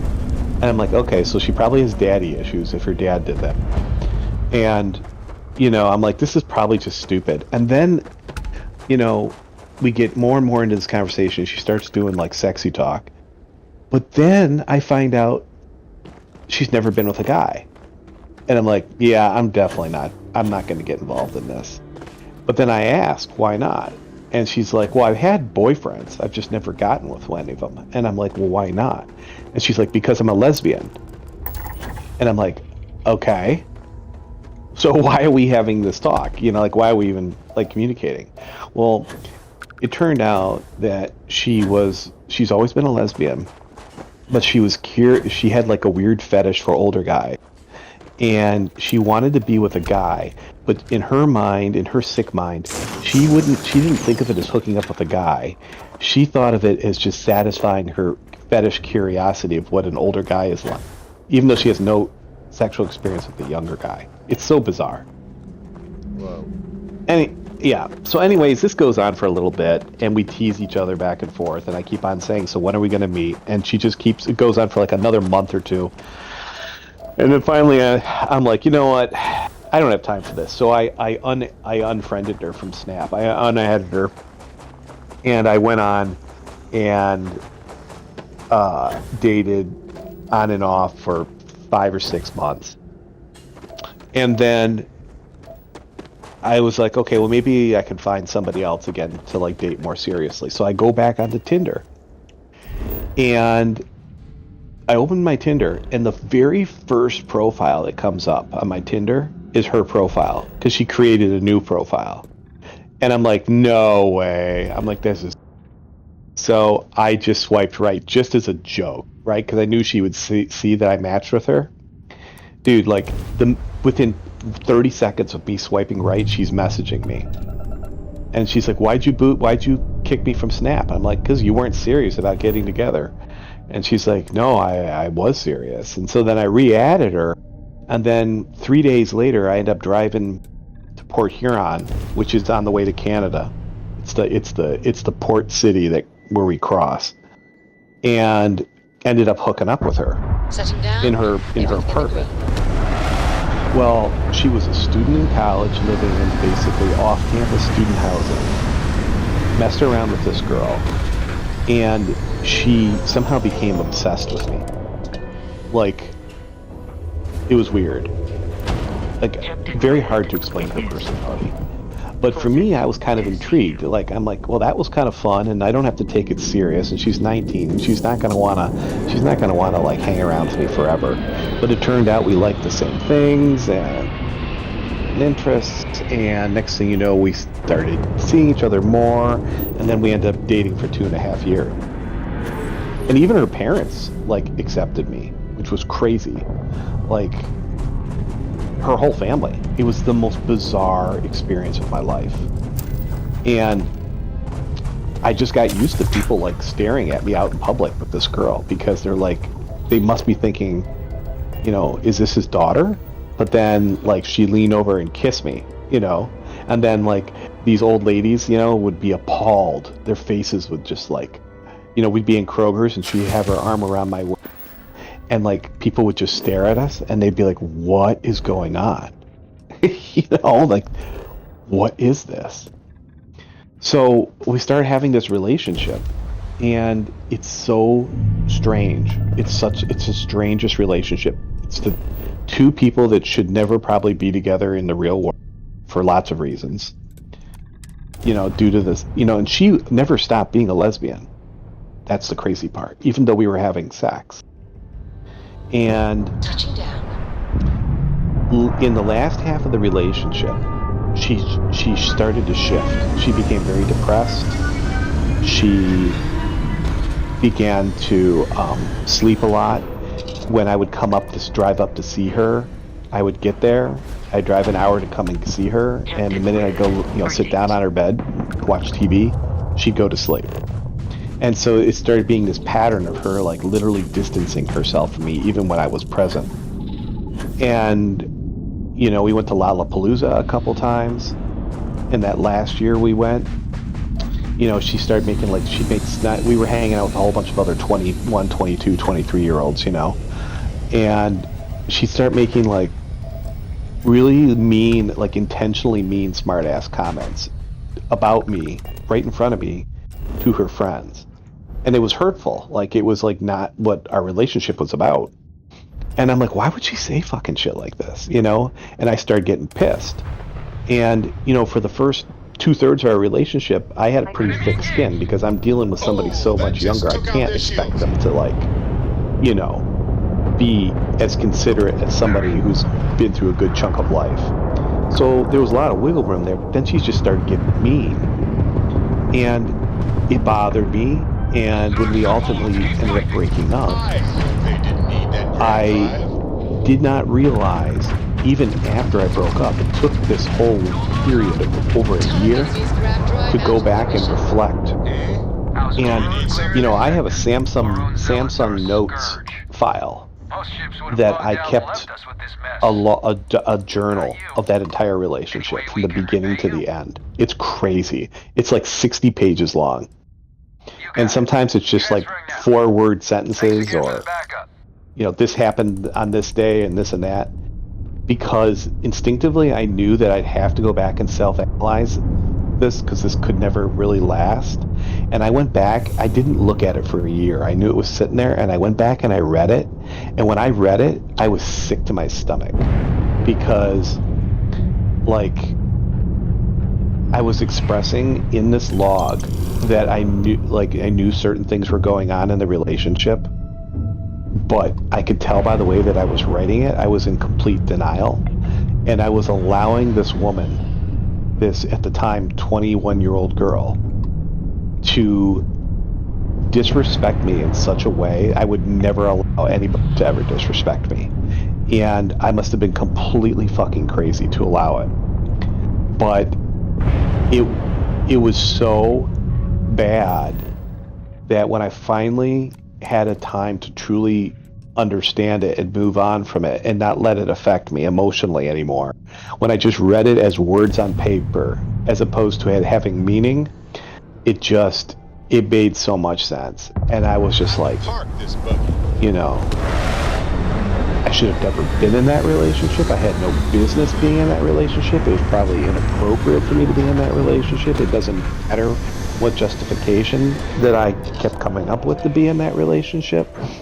It wasn't healthy for me to be in that relationship. It probably wasn't good for her to be in that relationship.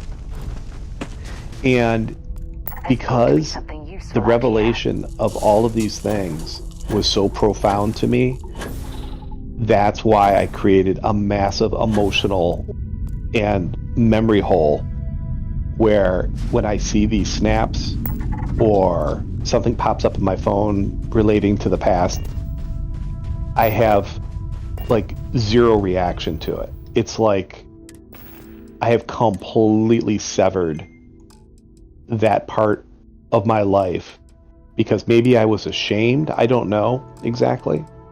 I think I was ashamed for having the relationship, and I think I was ashamed for allowing a 21-year-old girl to disrespect me the way she did, and for me to just keep going and making excuses like she's a 21-year-old girl. Maybe if I just give her a chance and give her time, she'll mature and she'll stay with me.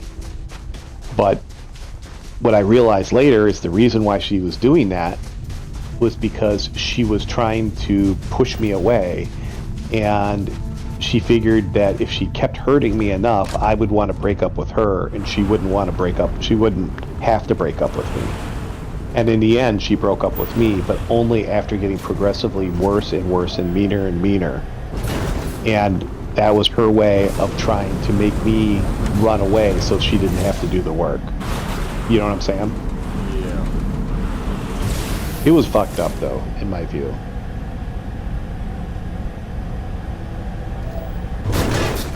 Don't get me wrong. There were some pretty cool things about that relationship because I got to hung around with a lot of like young 20s, and I made some good friends that I'm still friends with them. Some good dudes. And I traveled to Chicago twice, went to Lollapalooza, saw some fucking great music, went on a couple trips. You know, I did a lot of stuff that like a 48, 49-year-old guy would never do, you know, with kids. And so I got to do shit that like 20-year-olds do, that probably somebody my age never gets to do. And and I got to learn about that generation and that culture and that music. You know, they talk, they act, and what they think, and you know, it gave me a lot of insight into my own kid because I was able to now look at my kids differently and understand their world a lot better than I ever understood it. So there was a lot of pluses, but you know, if you had to put all the pluses on a platter and weigh it, and all the negatives on a platter, the negatives in the end definitely outweigh the pluses. But yeah, I don't even know what I was thinking. I think I might, Riley. I think I might have been basically a little bit insane for that period of time. I really do. I think I was not mentally where I should have been. I think I was completely delusional. That scares me, to be honest with you. Gravity. This low, it's an awfully pleasant sensation. Yeah. Let's see if I can find a picture.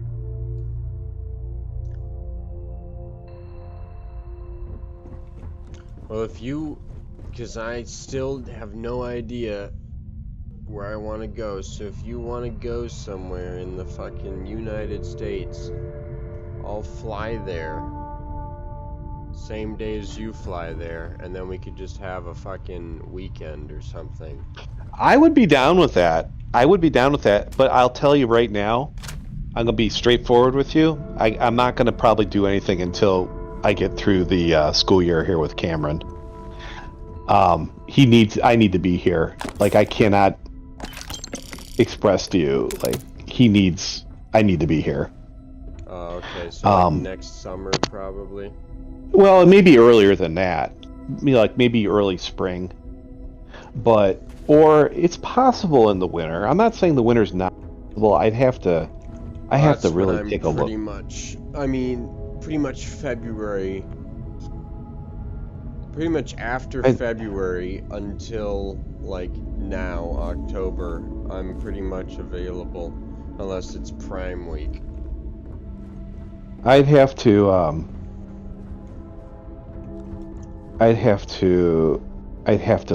think about it. I have to figure out when would be the best time. All good. Me too, pretty much. But yeah, now that I have an assistant, I can pretty much just have her dispatch whenever I'm gone. Mm-hmm. Which has been a weight off my shoulders.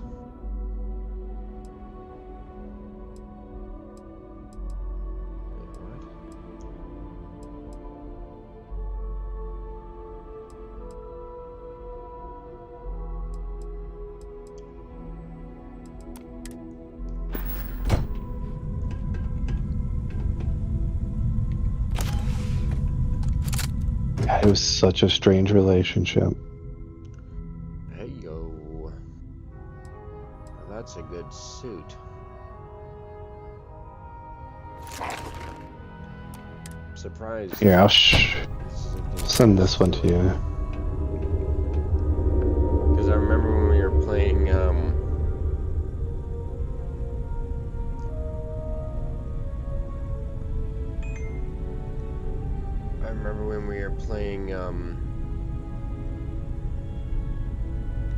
shit, what was it? Outlast Trials? Mm-hmm. Yeah, you said that looks like your ex. Yeah. How come you don't come up in my quick ad? So weird. Oh yeah, you're right there. What the fuck? You might be able to see the similarity in this picture. So if you look at that one. What the fuck do you have a sex doll? Oh yeah. That's the third person in the relationship, and you're holding her right by the boob. You see, I got the nipple between my fingers, so I can give it a little tweak. But Yes, I do see the Kirsten. Yeah, Kirsten Stewart. Yeah. Yeah. Sometimes when she's not smiling, she actually looks more like her. Now, she had a really nice body, and she was very athletic, and she was actually just she never wore makeup. So, like, for a girl who doesn't wear makeup, she actually had a lot of really good natural beauty. But she just didn't, I mean, she was a lesbian, they don't wear makeup. You know what I mean? Now, here's the complete opposite. So here's the girl that I dated before her, right before her, the 27-year-old, and hot as hell, but absolute trouble. Here, where is it? There, look at that one.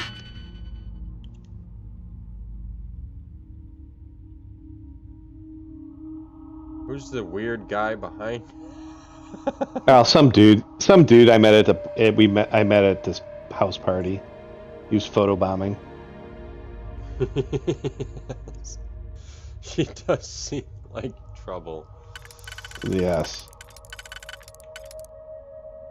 But she was pretty hot. But big time trouble. And the funny thing is a lot of times I'm not looking for these younger girls. This is the weird curse that I have. Like, they find me and like pursue me, and I push them off. And I'm like, nah, I'm too old. And that makes them want them want it more. I'm like, no. I might die on you. I'll tell them I might die. I might have a heart attack. Then what are you gonna do? They're like, come on. I'll date you until you have a heart attack then. And I'm like, no. No. I said I make up all these excuses, like, oh, come on, it'll be fun. We'll hang out. We'll get to know each other. It doesn't have to be serious. And then it turns into something serious. They're like, oh, I love you. You're 27, or you're 21, or you're 29, or you're 24. But that doesn't mean, love is love. Until you either go crazy or you change your mind and just love this guy,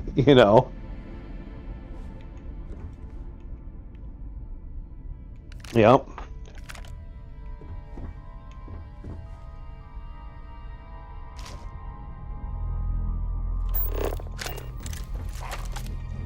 So I have intentionally not gone on a single date since March 1st of 2023. And I kind of secretly have an internal plan of finally returning to the scene on March 1st of 2025. It's been 3 years for me. Yep, I can appreciate that. Which people have my friends have discouraged, and they're like, no way. And it's just like, well, I also don't really have a desire. I like life the way it is. If it comes, it comes, and if it doesn't, that's totally cool, because I got shit going for me so that I know that I'll be set up for the rest of my life alone. Exactly. And see, and you've also got, it's not just about what you're building for yourself. You've got your life. You've got your routine, you know what I mean? And as much as you want to bring somebody into your routine, if they don't enhance it, there's no point in bringing them in. And that's the thing. And I've actually told women that before. I've literally told them that there's been a couple girls in the last year that are I know they wanted me to ask them out because a couple buddies tried to hook me up with them, and they're like, well, why don't you go out more often? We never see you out with so and so. And I'm like, yeah, it's because I'm not really interested in socializing. Well, why not? And they're like, then they'll say something like, you might find a cute girl, like wink wink, maybe me. And I'll be like, I've said this so many times. Actually, I probably said this 5 times in the last 6 months. I'll say, you know, right now I have the most peace in my life than I have had in a couple of years. And to be frank with you, I really don't want a person in my life that isn't going to actually enhance what I have right now. And what I have right now is so. And then they'll be like, "Well, what does that mean? What does that mean?" And then they're like, "Are you saying you just want somebody to do whatever you want?" And I'm like, "Yeah." I say, "Yeah. Yeah, I don't want any bullshit. I don't want to have to worry about anything. I don't want to have to put up with drama. I don't want to have to tiptoe around all these requirements, restrictions, and icks that girls develop, you know, when they don't like something and they're not getting their way. I want somebody that when I draw boundaries and say you can't go do this, or you know, you can't go hang out with these people, that you don't turn around and say what's wrong with you. Are you insecure? You know, I don't want to fight with anybody. I want to be respected, and I want them to understand that I'm busy and that I'm out there making money, and that if you want to participate in my success, then you have to enhance my life. You have to make my life better than it is now. You're going to have to dedicate yourself to me, and you will benefit from that because I will see that in you. I will love you, care about you, and I will give you the things that you need. But I'm not going to do this whole, you know, little dance with women where I have to be worried that she's going to use sex or emotional, reciprocation as a way of holding over my head until they get what they want. I'm just not going to do it. And like most of these girls will say things like, well, that's really unrealistic. And I'm like, you know what's unrealistic? And they'll be like, what? I'll be like, I'll tell you what's unrealistic. What's unrealistic is single women expecting to find a good man and then taking a good man and destroying them because they're unhappy with themselves. And so in the process, they just destroy the relationship and destroy the person they're in it and move on to another guy. And waste their time. Waste their time and waste that emotional energy, you know? See, women can recover from emotional energy drain quicker than men. Oh, yeah. Because, you know, their whole fucking existence is a giant, turbulent tornado of feelings that they just let run loose without any control. And men have first day that then you need to control yourself. That's you know. And that is for people who, you know, are desperate and lonely and are willing to give up whatever last little bit of manhood they have just to have somebody around. Yeah, and then they have to go to one of those fucking man camps. Have you seen one? Have you seen those? I've heard of it. I haven't seen anything, but I've heard of it. I listened to a podcast with Tom Segura and his wife called Your Mom's House, and they love playing videos like that. So they'll play videos literally from the websites of these places, and it's just dudes gathered around a fire with their fucking, you know, arms around their shoulders, just in a circle, and they're fucking crying and screaming. I mean, and then they learn like woodworking, and they're whittling a stick and shit. It's just so bad. Like, how do you even get to that point? Like, I mean, what has to happen to your masculinity, to really your right? You see, I learned a lot about manhood really too late in life. Like I actually was on the right track. Like I think I was actually very thinking and ahead of a lot of my friends when it came to good like qualities of a masculine character, but I learned so much in the last 15 years of my life. And you know, the one thing that I have come to a conclusion of is that you should never apologize to a woman for you should never apologize to a woman for, I'm trying to think of the right way to phrase this. Another suit Okay, I got it. This is how I would put it. You should never, ever, ever say you're sorry just to make her feel better. Okay? Right? Because that's what happens. Is that you don't do anything wrong. What's wrong is she's not happy. What's wrong is she's upset. And 99% of the time, it's not because of something you did or said. It's because something she comes to realize about herself that she's unhappy about. And so you have to end up saying you're sorry for upsetting her because she doesn't know how to cope or manage her feelings or won't take the time to work through why she feels the way she does. And so as a man, men are put in these positions where we have to go, I'm so sorry. I'm sorry that, they start crying. Oh, I'm sorry. I didn't mean to hurt your feelings. See, that's what they want you to do. Because when you say you're sorry for something you didn't even, that is their total manipulation. They get a rise out. It's self-rein, you know what I mean? Because they're like, ha, I made him say sorry for something he didn't even. Just because I feel bad and expressed it to him, he's taking the hit. See, I don't think you should ever do that.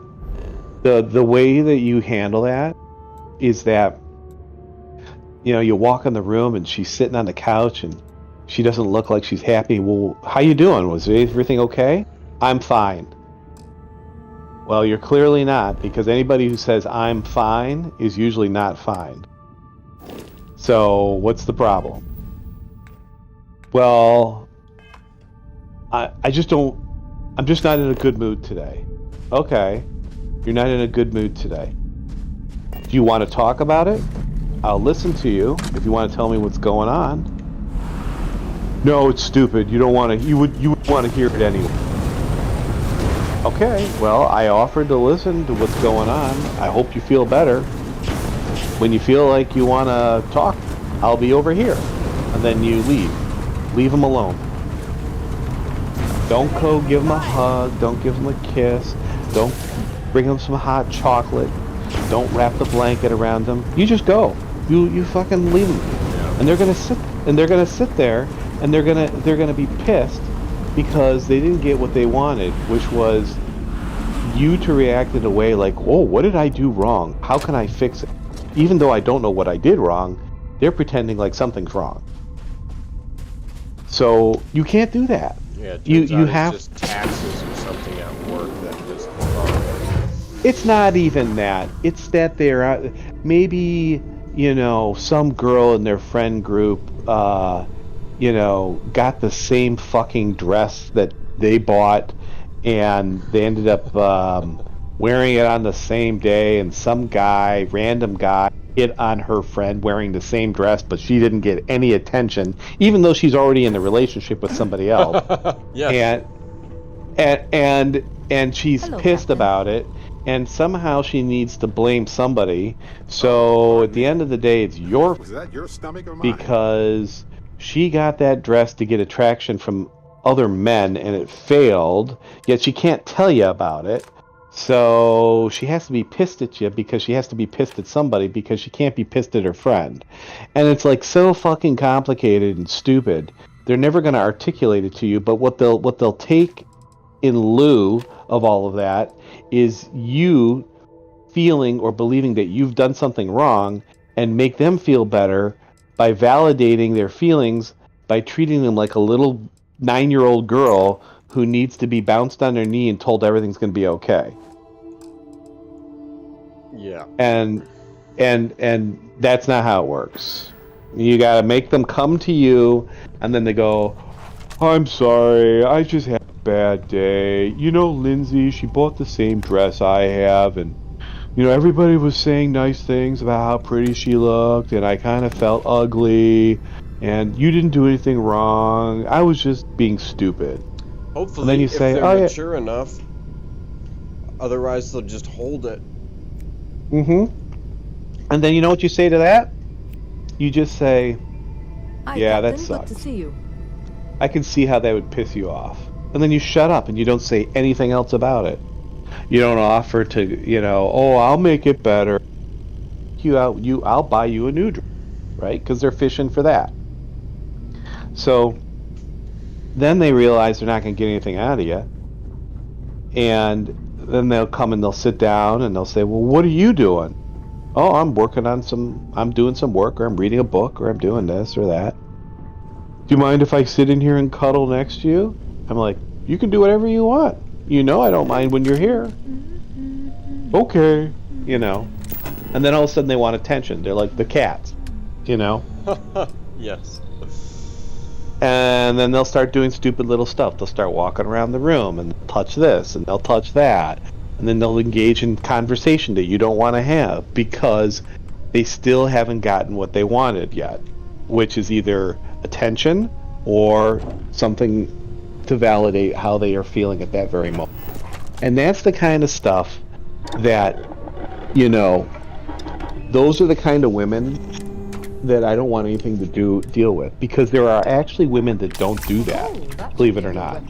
I found a few in my life. They don't play those games because what they're more interested in is when I come home, they say, hey, I know you had a hard day at work, no pressure, I don't want you to feel any stress. I made some food for you. It'd be great if we sat down and ate together. If not, don't worry about it. I can bring it to you. I took care of this, this, and this. If there's anything I can do to help you unwind, let me know. You know what I mean? Yeah. Those are the ones that are secure in who they are as a female and secure in their relationship. And those are really the only women you should ever marry. Everybody else is too much work.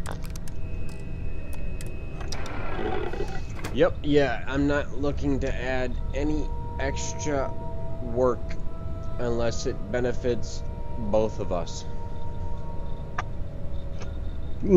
I wouldn't even go that far. I would say, unless you're married and planning on having children, I would agree with what you just said. But if you're dating somebody, the only time I would ever do any extra work above and beyond what is expected of me or what I should do as a good boyfriend would be if I see if through actions, through things they've done, I see that this person could add real value to my life. That would be the only time. Yeah. I'm not going to do anything extra for somebody who I don't believe early on in a relationship is going to really add value. Like loyalty.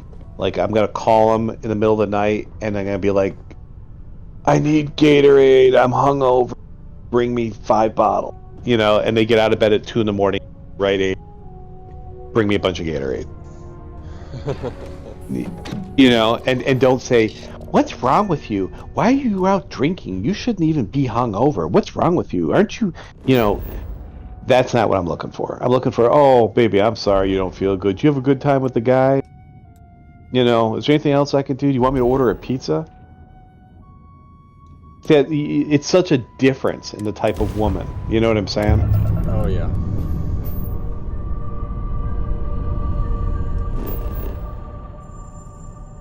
And that's why I've come to the conclusion that dating for the sake of dating, or just because you haven't had sex in a while and you need to get some, it's just All clear. not worth it. To land this ship. Not worth it. Not worth it. Yep, I realized That's why they made- that almost as soon as I exited my last relationship. That's why they made It's Pornhub. just like I even told her this, not even to like put pity on her, and I'm like, you know what? I'm fine with having like a sedimentary lifestyle, and I don't have any problem with that. And through the last 3 years, I fucking bought a house, got 2 promotions, got 3 raises, and I'm in college to get a management degree. Everything's going great. And I love my life. And coming from a guy who used to be depressed, and I used, like back in middle school, I was pretty close to being suicidal. It has been joyous.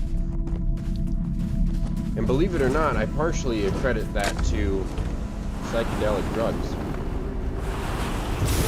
I can sort of understand that. Because I took a lot of them. But it didn't take too many for me to start to realize.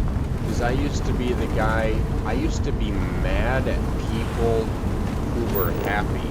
Like if I just saw, it didn't even have to be a couple. If I just saw a person walking down the street who was happy, I became angry. You know, it's like, why are you happy? I almost was like Cameron in a way, where I was just like, well, the world's ending. Why are you happy? Yes, you were a very cynical person. Yes, and very, very pessimistic, and I'm still very pessimistic, but I don't look upon the world as that. I'm very optimistic in the fact that most people, 80 to 90% of people will do what they think is best, and whether you perceive that best to be good or bad is totally up to you, because sometimes a serial killer will be like, well, I had to kill him. Well, that's exactly right. Well, I had to kill him. It's gonna better the family. Yeah, that's right. That's right. And That's a good point. Fun side note, one of my very, very, very good friends in middle school, his name was Scotty. He was in Boy Scouts with me, and he was in my grade, and his older brother was in my middle brother's grade, and we were all in Boy Scouts together. And his brother was kind of a recluse, kind of emo. I was kind of emo, but he was way more emo. And you know, those people come and go, but I heard from my best friend and my parents about 2 years ago in April that, well, did you hear about what happened to Scotty? And I said, no. And they said, well, his brother basically went crazy and took the AR that his dad had and killed his dad and killed Scotty. God. And then when his mother, who was separated from his father, came to check on him, he killed his mother with a hammer. Oh. And then when fucking crazy. crazy. And then when the police took him in, he said, well, those people weren't my family and they were in my house, so I had to kill them. So, you know, when somebody is that type of thinking, All is well, Captain. to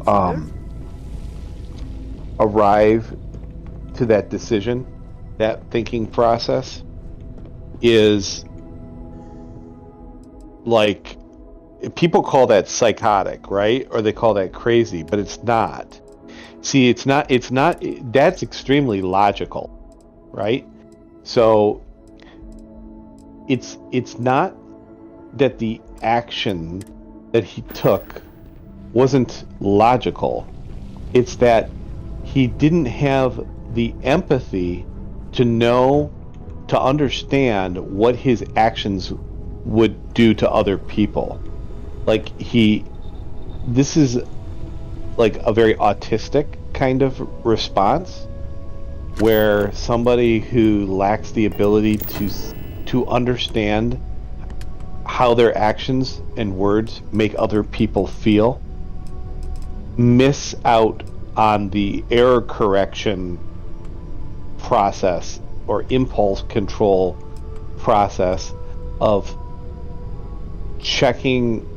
going through the checklist in your brain at 1 millisecond that we all basically have, where we say to ourselves, you know, I hear a dog barking in the neighborhood, and I hear my neighbor next door with the newborn baby losing her mind because her baby won't fall asleep, and this poor woman is losing her mind because she can't get any sleep because the dog down the street is barking.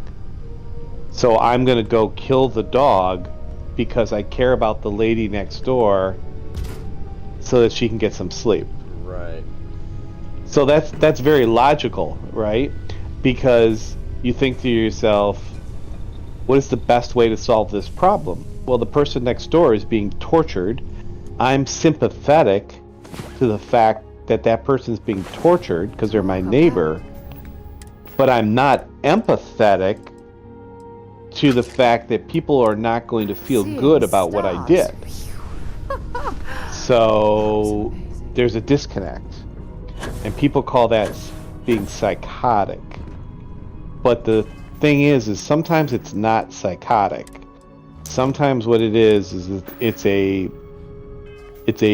broken mechanism in how people evaluate the decision-making process. And a lot of people who are on the autism spectrum, you know, scale, or who have extreme ADHD, often aren't able to quiet their mind enough to stop the impulse control problem, and then to ask themselves this very simple question: are my actions going to hurt somebody else or hurt somebody else's feelings? Like, that last little sort of, should I do it, should I not, isn't there. Oh yeah, that's key. And that it's key. And sometimes that's just something that develops over time with experience, age, and development of your brain. And then other times it's truly a psychopathology, like you're dealing with a real psychopath. But if you're dealing with a psychopath, at the end of the day, people often have to remember psychopaths can't help doing what they're doing because, again, they lack what other people have that stop them from doing those things. So you have to say to yourself, is it really their fault? Because technically, they don't have the safety mechanisms in place to stop them from doing what they shouldn't do. Other than they've heard from other people, or they've read, or they've seen in the movies that you are not supposed to do this.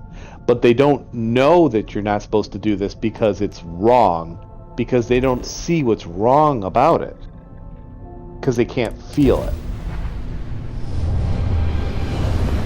You know what I'm saying? Yeah.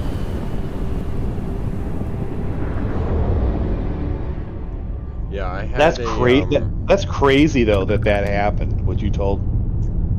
Yeah. Yeah, and he was funnier than me. Like, I went to summer camp with him, and we were basically inseparable. And I guess out of high school he wanted to be a music producer.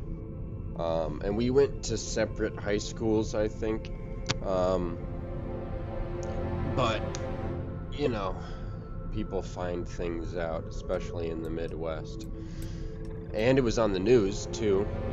But he wanted to be a music producer and was pursuing that. He was making music in his room and everything. Landing site locked. So Take part of me like went through what those last moments would have been like for him, even though I don't have the details. I mean, imagine your brother just comes into your room and he's got an AR pointed at you. I can imagine it. Remember, but some life forms don't need spacesuits, so keep your eyes the open. thought of something like that happening. Of service, Captain. Maybe it's just because how I'm wired. Like, I would be. I don't know. I approach these things differently in my mind. Maybe it's just the way I think. But I would be so disappointed. I know that sounds like a weird emotion to have, like when your life is being threatened. But like, no, it would be no, it would be because you just be like, oh no, it's that bad. It's that bad. It's like, you know what I mean? It's like just this deep disappointment and sadness. You know, like. You know what I mean? It would just be one of those things where like how, like, it's like realizing that that evil is not something that you can quantify and say that, you know, is equal to the MS-13 guy that rapes and murders somebody on the street. That evil is also this moment in time where my brother has just come into my bedroom with an AR-15. You know? It's like, it immediately redefines what darkness really is, and all the different shades of darkness that it takes. Stuff like that. I was listening to do you know who Mark Halperin is? No. Yeah, you watch Tucker from time to time, right? Does he have a podcast? Oh, he's been on Twitter for 2 years. He does a couple segments every. Yeah, he has a big show. It's humongous. I might have to check it out.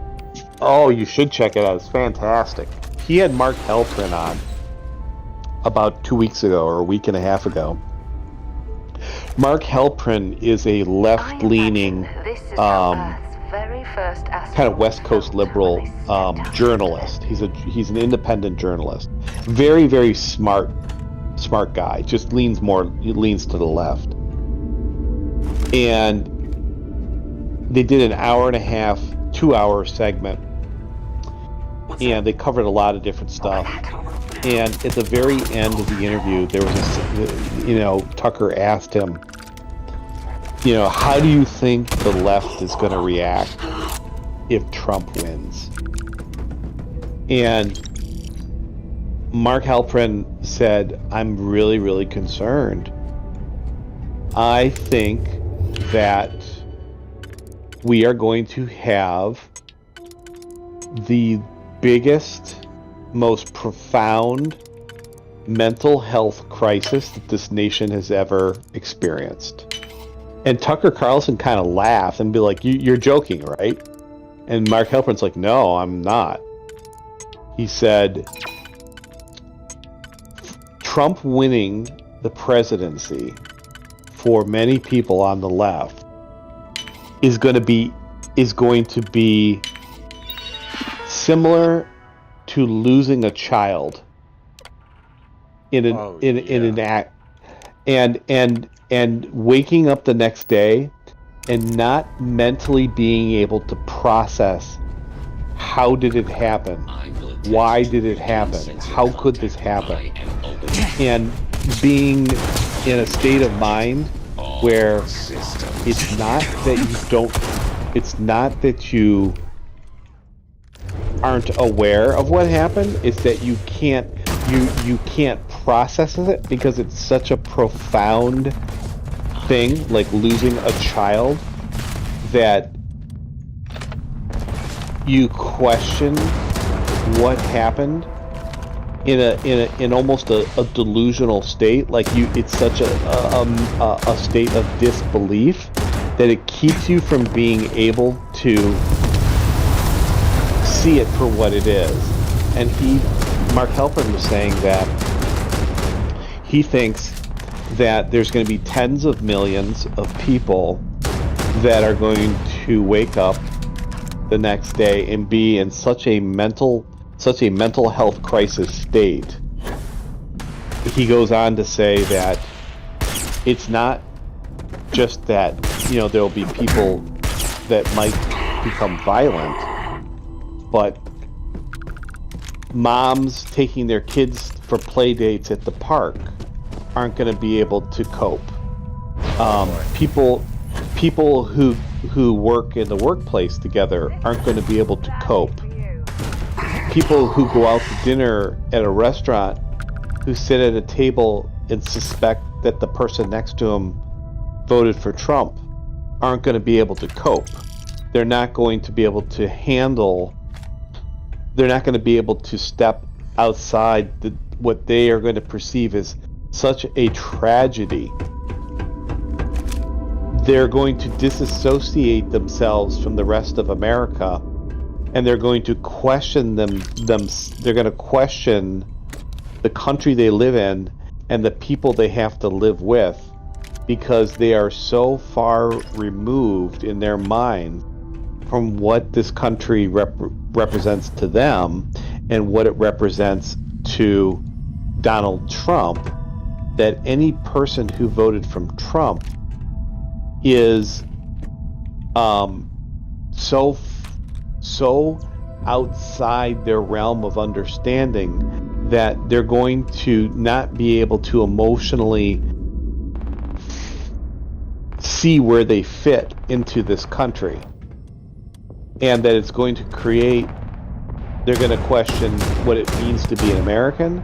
They're going to question what it means to work with Johnny at work, or Jill at the playground, or Bob at the gym, and they're going to have a massive identity crisis.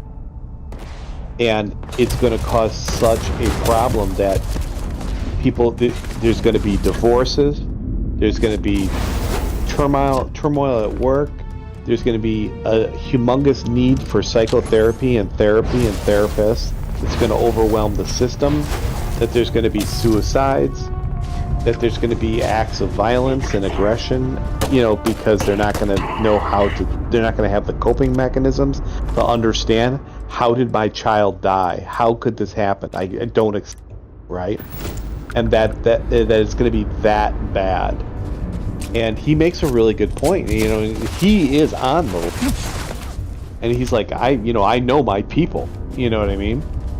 And it's just that they believe that Trump being president is the worst possible thing that could happen in the world. And if and when it happens, they are not equipped to be able to say to themselves, okay, 4 years from now, we get to pick a new guy. Like, they won't be able to think like that. It won't be, it's going to be like, okay, it's nuclear war and we're all going to die.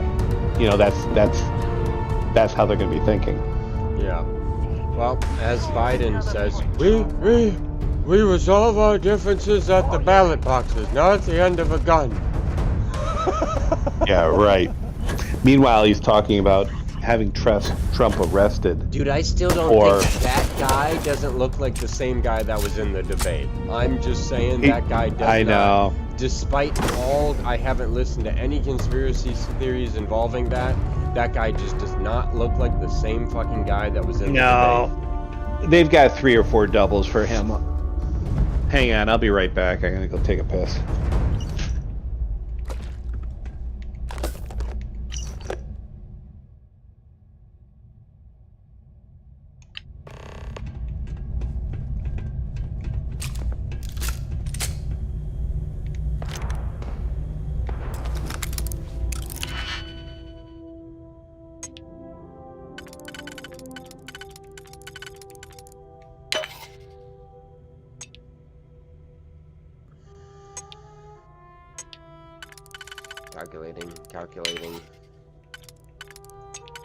Calculating.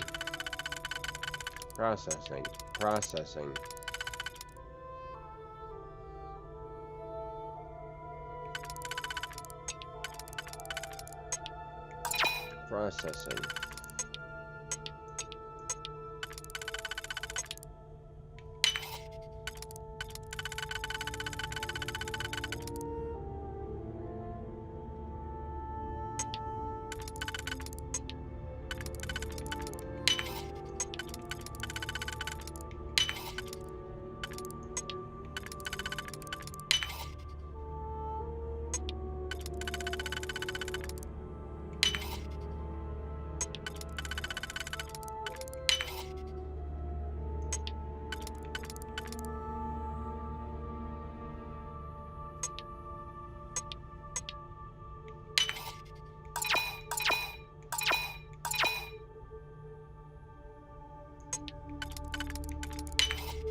Alrighty.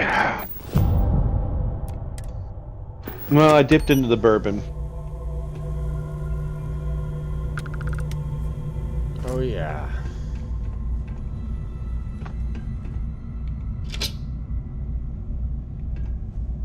Yeah, the world's a fucked up place. I mean, it really is.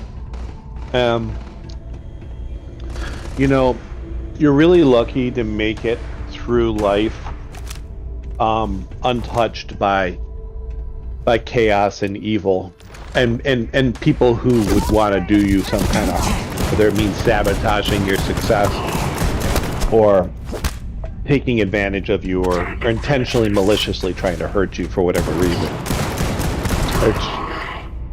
It's a scary place. Yeah, you know what's crazy is I almost understand people seeing more in Hillary Clinton than they see in Kamala Harris. It's like, oh, it's ridiculous. It's like that since she was the vice president, same with Hillary. Oh, since she was Secretary of State. Oh, since she was vice president. Tell me one fucking thing she's done. One thing. You could actually say things that Hillary Clinton has done. Tell me one thing that Kamala Harris has done when she was in fucking office. She was in office for 3 years. Tell me one thing that she did, because I couldn't tell ya. I can't tell ya one thing that she did. Meanwhile, Trump fucking dropped a MOBA, ruined ISIS, reinvigorated the economy. Tell me one fucking thing that Kamala Harris did. Perhaps it would be smarter to leave this cargo alone. See, Don't want to antagonize the owner. the thing that amazes me is that how she's performing and what everybody blatantly now sees as an empty suit. People are still lacking the ability to make the connection between who really runs the country. So, Kamala Harris is just been absolutely perfect to demonstrate that it doesn't matter it does matter, but who you elect isn't in control of anything. And people like Kamala Harris and Joe Biden are just placeholders for a power structure that operates completely outside the Constitution and the law. And this whole thing that we've been watching unfold, where she's just given media talking points and has rhinos like Liz Cheney and neoconservatives and the Republican side coming out and trying to help. It's just reflective of the people that have been entrenched in power for so long that their own party affiliation doesn't even matter to them. Their loyalty doesn't even matter to them individually because they're not loyal people. They're loyal to the bureaucracy. They're loyal to the status quo. And they want Kamala Harris because Kamala Harris is an order taker. She's completely brainless. She is not being pushed forward to be a presidential candidate because she's intelligent and has anything to offer. She's being pushed forward because she can be what to do and follow instructions. And I think people are starting to see that. I was talking to my mother a few weeks ago, and I think I told you that she brought it up, like, oh, you're not still cargo could be off limits. You're not still like voting for Trump or anything, right? And I said, well, I mean, I don't listen to like InfoWars very often, but yeah, I mean, I'm still like Republican, if that's what you mean.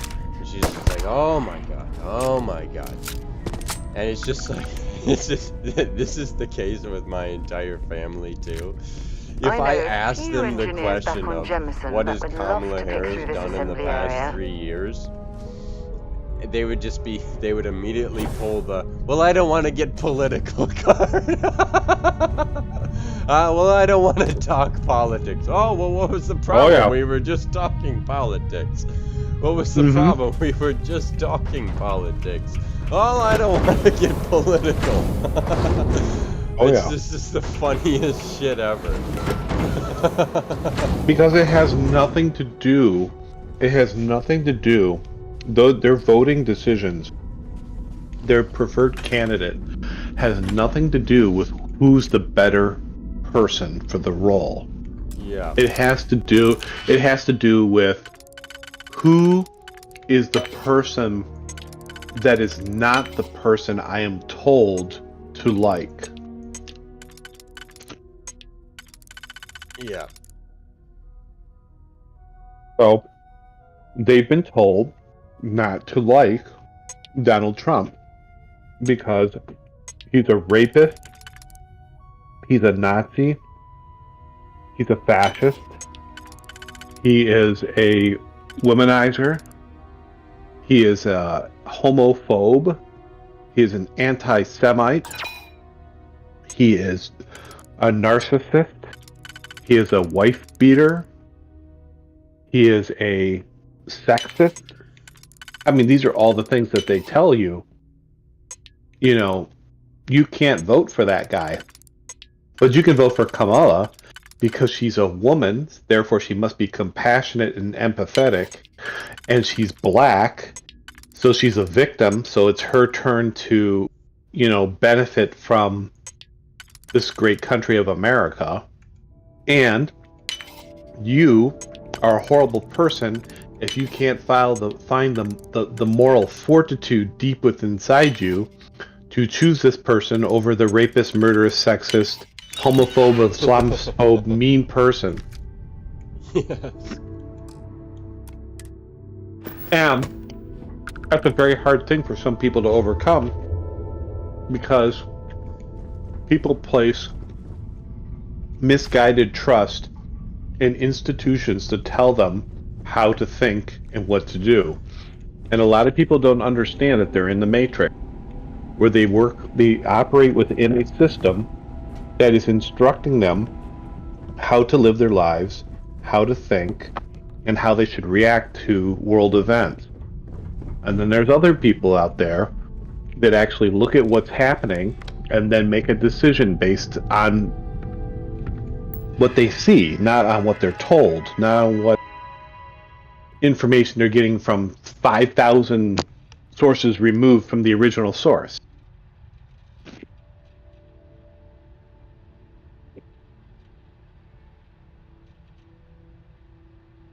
There's no way to convince people that the world is different from the way they see it if they are either unwilling or unable to see a different world than the world that they live in.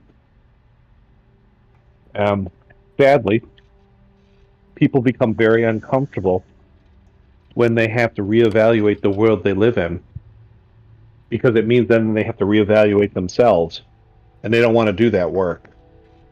They just want to be told, where do I go? Show me where to show up, I'll be there. Tell me what to say, I'll say it. If it means that I'm not going to get in trouble and everyone's going to...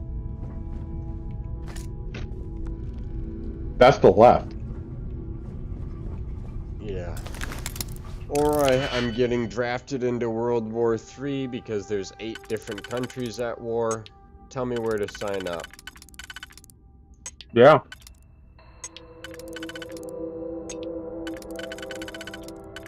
I really do think if Trump doesn't get prematurely removed from the planet before he has a chance to start doing some stuff, I think this could actually be the beginning of a real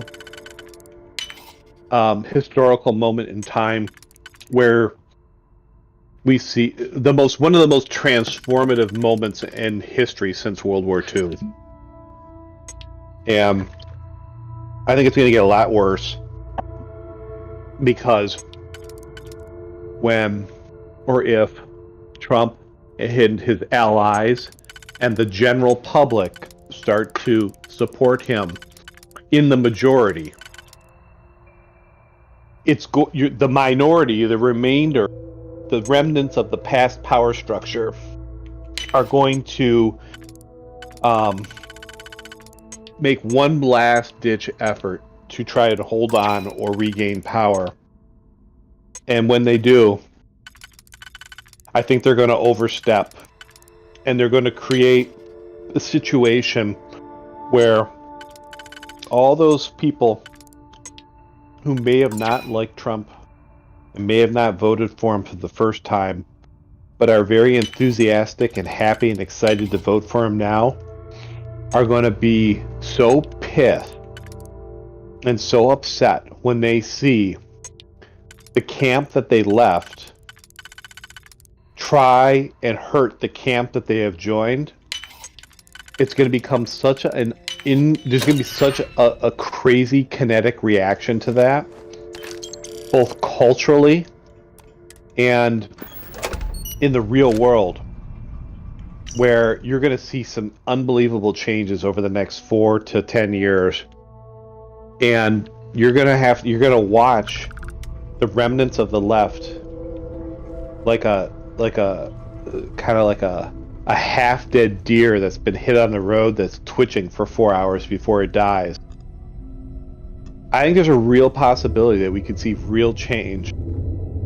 The question is that when Trump is gone, will the new coalition of power that replaces the old one, will they be able to control themselves? Will they be able to not become what they defeated?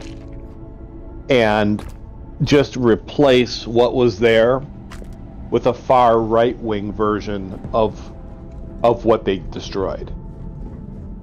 And that'll be the real test, you know, because the temptation is going to be strong to wield that power, because that power has been withheld for so long, really since probably Bush Sr. I mean, maybe because back to Reagan I would have to go. So it'll be really interesting to see what happens. Yeah. Very scary. It's a bummer for the legitimate libertarians. Oh, totally is. Because they don't even know where they belong anymore. They don't have a place to go. Well, I don't know if it's that they don't have a place to... I mean, like, I consider myself... Like, Cameron and I, we have good political discussions as long as we're not fighting. In the car, on the way up here, we were talking about libertarian viewpoints. Because Cameron was annoyed with Joe Rogan because we were listening to a podcast, one of those many podcasts, where he, from his libertarian point of view, believes that all drugs should be legal. And Cameron said, well, that's ridiculous. And I said, well, I agree, but you have to understand what he's saying from an ideological standpoint. Is what he's saying is that if you make drugs legal, then all of the detrimental things that happens to somebody who gets caught committing a crime don't happen. So that means a father doesn't spend a lifetime in prison and the son never knows his father, or a shootout never occurs, or a drunk driving accident doesn't occur, or whatever. You know, you got to go down. And Cameron says, but that doesn't change the fact that if you make drugs legal and anybody can have them at any time whenever they want, what about the people who don't want drugs in their lives and around them all of a sudden are impacted by the people who do want them? For example, what if some guy gets legal meth and then gets into a car and rams into my car with my wife and my kids and ends my life? How is that fair? I said, Cameron, libertarianism is not supposed to be perfect. Libertarianism is a concept that in a perfect world where people have, everybody has a moral and ethical baseline, that we should all be able to do what we want as long as we understand the impact of the people, what it will have on the people around us. And Cameron says, well, that's unrealistic because that's not how human nature is. And I said, you're right, it's not. And he says, then what's the point of being libertarian? I said, the only point of being libertarian is to protest. And he goes, what do you mean? And I said, libertarianism is just simply a counterbalance and a protest. When you have something that, when you have a very authoritarian power, a government, whatever, it's libertarians that are the counterpoint. Not the conservatives, it's a libertarian. And he says, so they're not really a real political. I said, they're not, because most libertarians are either libertarian Democrats or libertarian conservatives. So you can say you're a libertarian, but you have to understand that when you're saying you're a libertarian, all you're saying is basically you believe, it's kind of like saying you're an anarchist, except the traditional anarchist wants to burn everything down. But the libertarian believes that you should burn down all the restrictions. They're two different things. And then Cameron says, well, doesn't libertarianism ultimately lead to anarchy? And I said, absolutely, it could. But that's the point. The point is that you have to have the ability to choose first, and then as a community to decide whether or not those choices are best suited for the community. So you start with libertarianism, and then you start to fine-tune the way you live your life. But if you're never given the option to have the choice to begin with, then you're never free. And he goes, I see what you're saying. So, I think Rogan sometimes Yeah, that's probably the trickiest issue out there, in my opinion, at the moment, is legalizing all drugs. Because you are for sure, without a doubt, you're going to have some guy, I mean, you could even place strict limits, like, okay, you can buy a 1/4 gram of methamphetamines per, I don't know, 2 weeks. You can buy a 1/2 gram of cocaine per 2 weeks. You are going to have people that game that system, sell it to each other, all of that shit. You're going to have a person who doesn't use cocaine or meth at all, and they'll go and keep getting their weekly limit, and then they'll just sell it, and then sell it, and then sell it, and then sell it. And they'll just sell it for a higher value. And how do you enforce that? You don't, and you won't, and you will never enforce that, because that is how the legal weed system works now. You don't enforce people who have 18 pounds in their house. Even if they've gotten it legally, you don't enforce that. And so then you have people who are speedballing it, driving down the highway, and you're just trying to get home from work. And that's when an accident happens, and you could die. Yep. And that is really right.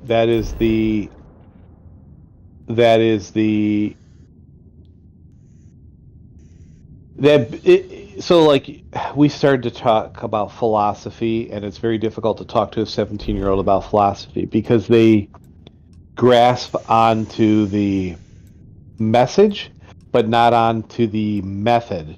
So like if you've ever taken a philosophy or logic, you know, there's philosophy classically has always been taught with the concept of proofs and theorems. So while it's ambiguous, there is still somewhat of a scientific approach to even philosophy. And like when you're talking about the philosophy behind something like libertarianism, you have to remember that any political ideology is attempting to prove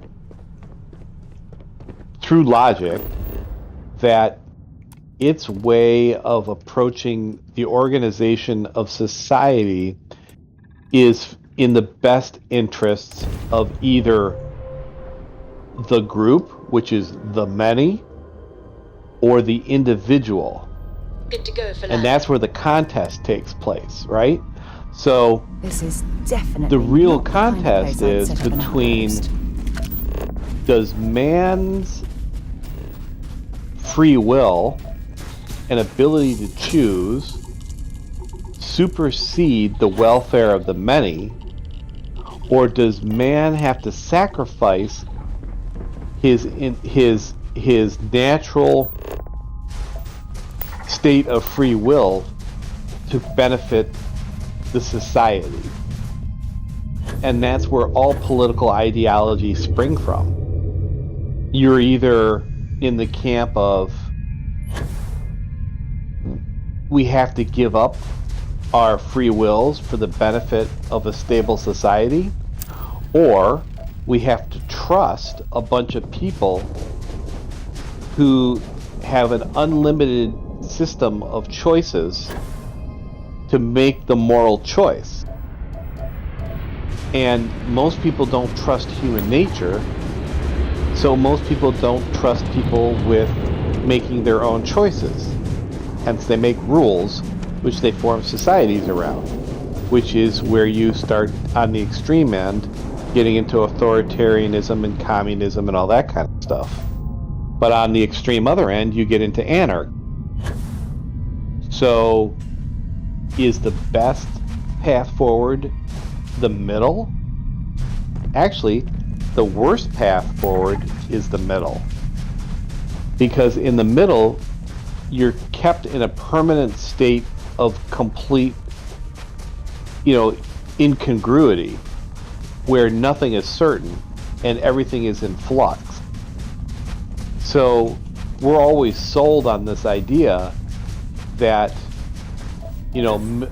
center left, center right, bipartisan, these concepts of cooperation must be the best legislative or social path forward. But it's not. All it is a dilution of one end of the extreme versus the other end of the extreme.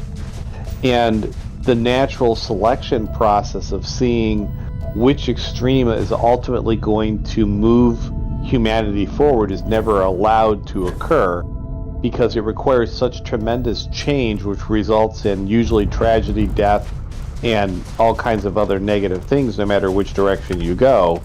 Nobody wants to deal with that. So they just agree that we're going to have neither, but instead we'll have just a little bit of yours and a little bit of mine, and we'll all agree that that's better than the extremes. But we're never left to explore the complete and total outcome of one extreme or the other, because no matter what, it's always going to result in death, chaos, and disruption. You know what I'm saying? Yeah. Yep. Now, it's not to say that an extreme couldn't lead to a productive, healthy, happy society. But the problem is human nature is not consistent across all human beings. So, if human nature is to be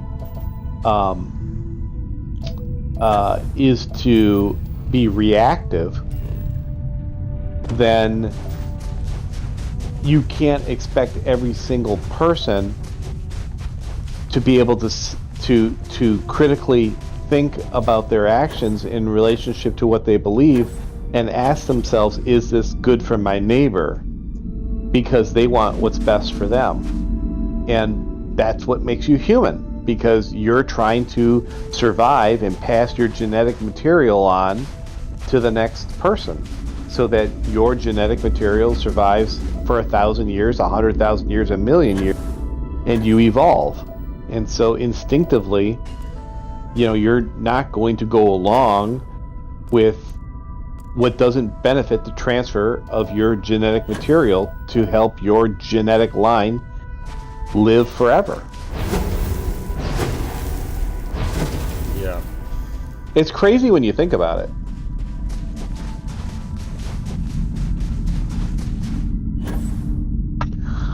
But is that something we're wired and programmed because of God, because of the cosmos, because of Darwinism, because of biology? Is it a big cruel joke?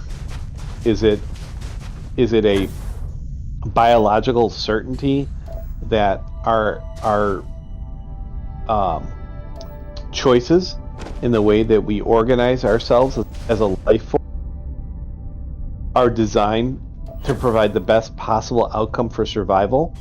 And then how do you classify that and say that these genes, people with these gene expressions should survive and these should perish? Well, if this was back in the day, you'd pick, the Neanderthals would pick up a stick and they go find a Homo sapiens and they clobber him in the head. And if you kill enough Homo sapiens, then the Neanderthals, right?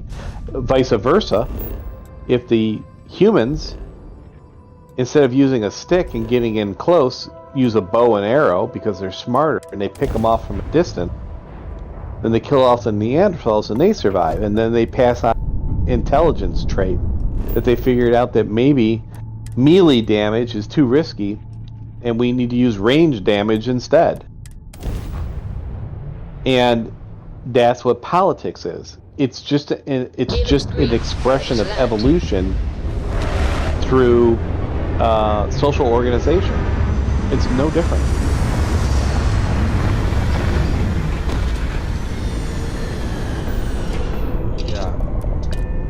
Yeah, if that ever happened, if drugs ever got fully legalized, you would eliminate fentanyl deaths, but you wouldn't eliminate overdoses, because you'd have someone who'd be like, okay, well, it's Friday night, I'm gonna go get fucked up, I'm gonna go pick up some heroin, I'm gonna go pick up some meth, I'm gonna go pick up some cocaine, I'm gonna go pick up some weed, and I'm gonna go pick up some alcohol. And they don't even need to take all of them at once. They just need to take like 3 of them at once. And they're dead by Saturday morning. Before you know it, Frank is gone. Or you have someone who's just like, I just broke up with my boyfriend, I just broke up with my girlfriend, I'm getting so fucked up. Girls do this all the time, where they get either unbelievably trashed, or they'll just take anything you throw in their face. I would definitely know after living in a fucking trap house for 2 years. They'll just take anything you throw in their face, and then they're so fucked up and they're throwing up, and then you have to babysit them for the rest of the night. Yep. And or if they took those hard drugs like that, of course they're not dying from fentanyl, but they're gonna die.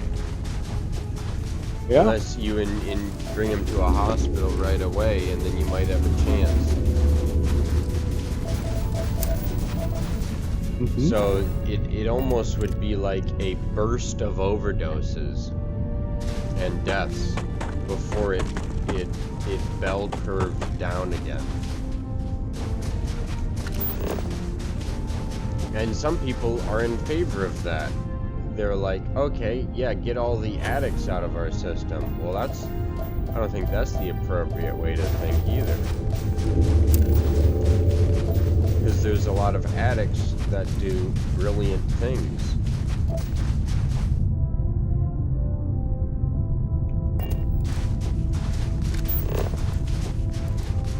And you have to think to yourself, why is that, right? So, you know, it's because their thinking becomes divergent from what it is that whatever system or pattern that they've been trained to recognize or be a part of, right? So, you know, when you do a hallucinogen, you have perspective on the world that you wouldn't have in the regular world, because you step outside, you know, that viewpoint, you know, you're able to see things in a way that you couldn't see them before. Yeah.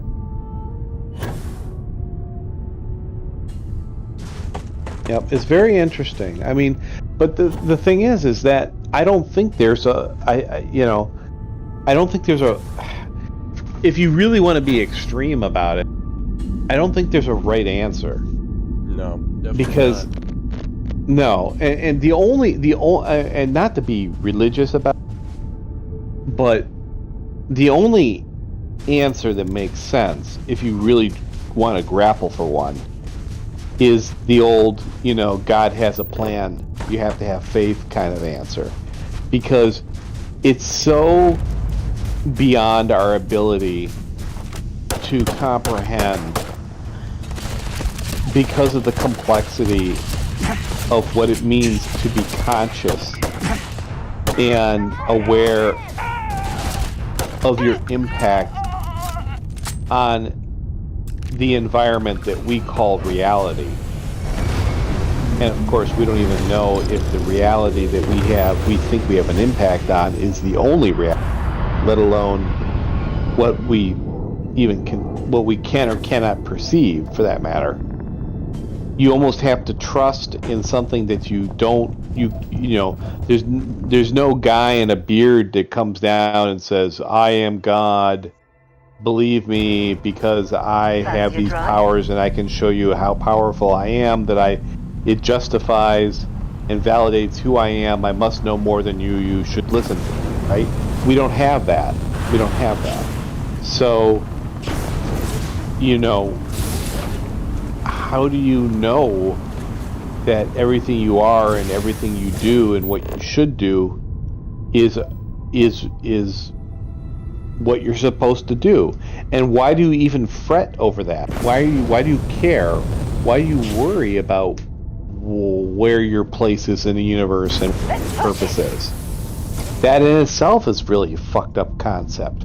Because what kind of biological conscious entity would would sabotage their ability to survive and pass on their genes with a consciousness that questions their own survival, right?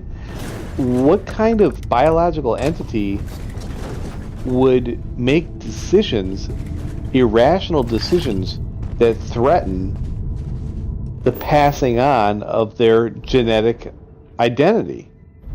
It doesn't make sense. Ideally, you would have a creature that acts completely on instinct, and those instincts would be tied to survival.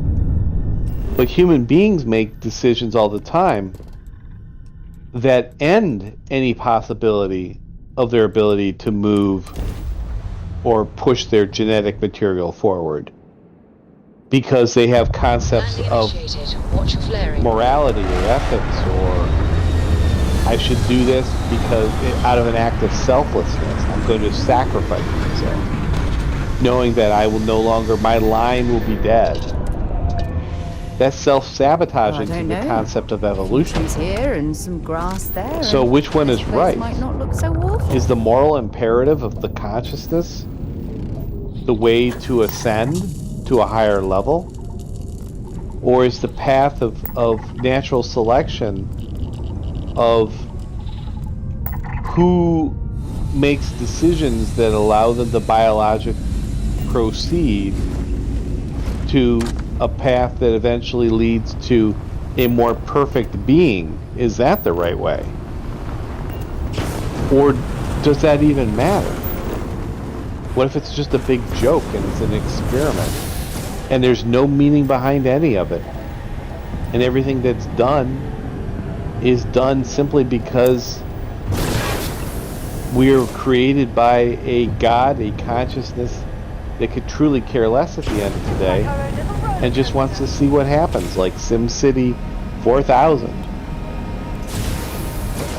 We simply don't know the answer. It's profound when you think about it. Yeah.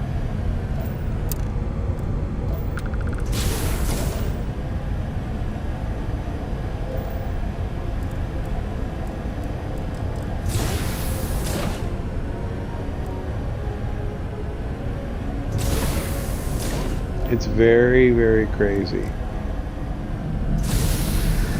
And sometimes I think to myself that the more you try and understand in the name of advancing yourself on a spiritual level or on a universal level, however you want to phrase it, the more that I think to myself that we are all imbued with this idea that we have some kind of control over how we direct ourselves individually and as a species. But there are times that I think to myself that perception of free will is an illusion. It's necessary for a conscious being to believe that they have a choice in order to make a choice. You see, if you don't believe you have a choice, then you don't make a choice. You just react. Like when you put a plant in the sun, it twists its stalk through tropism towards the sun to collect more energy for the purpose of producing sugar to survive. It just does it. But if you tell a human being that you need to do X, Y, Z to survive, they say to themselves, fine, but is survival enough without meaning? And so then they may do things that contradict the whole concept of survival. So how do you get around that? Well, the only way to get around that is to keep humanity, or at least consciousness, in a perpetual state of confusion, where they constantly are trying all these different things to prove either individually or socially that there's a path forward that benefits either themselves or the group. And is that just simply a mechanism of how the universe, to keep the universe from imploding and the experiment from ending? Or is that part of a plan to elevate consciousness as a whole into a communal consciousness, like one grand, godlike, all-encompassing, being? But nobody in Congress is thinking about that. The guys that are telling you that you're a terrible person because you won't call a guy with a giant dick a girl and let her take a piss in the girl's bathroom, you're a bad person. Are those things that are going to change the universe? Or are those just these little nuances, little adaptations in the code that are meant to steer consciousness or group consciousness in a direction to evolve or de-evolve or self-destruct? These are all valid There's a points and non-zero questions. chance that this planet wants. But meanwhile, you got some 62-year-old woman across the street screaming at you because you put a Trump sign on your lawn. What's that about? Yeah.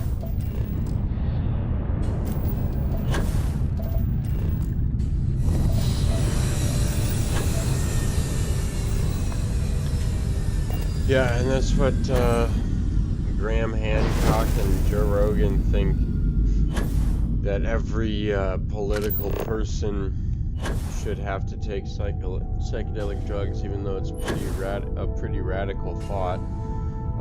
But Graham says that. Are you sure you're talking about Graham? Are you sure you mean Graham Hancock? Because Yeah. Graham Hancock's the guy he's the journalist who did the Ancient American, or Ancient Apocalypse series. Yeah, no, last time he was on Rogan, which was like last week or something, he said that all people entering political power should have to take a massive DMT dose. Oh, that's crazy, because I'm listening to that episode right now. I was listening to that on the way up here. Yeah, he'll mention it towards the end, but he's like, I believe that not many of them would want to continue pursuing the position of political power. And it's just like, yeah, you're kind of right, but to require people, alright, so you want to run for mayor? Alright, here's your DMT dose.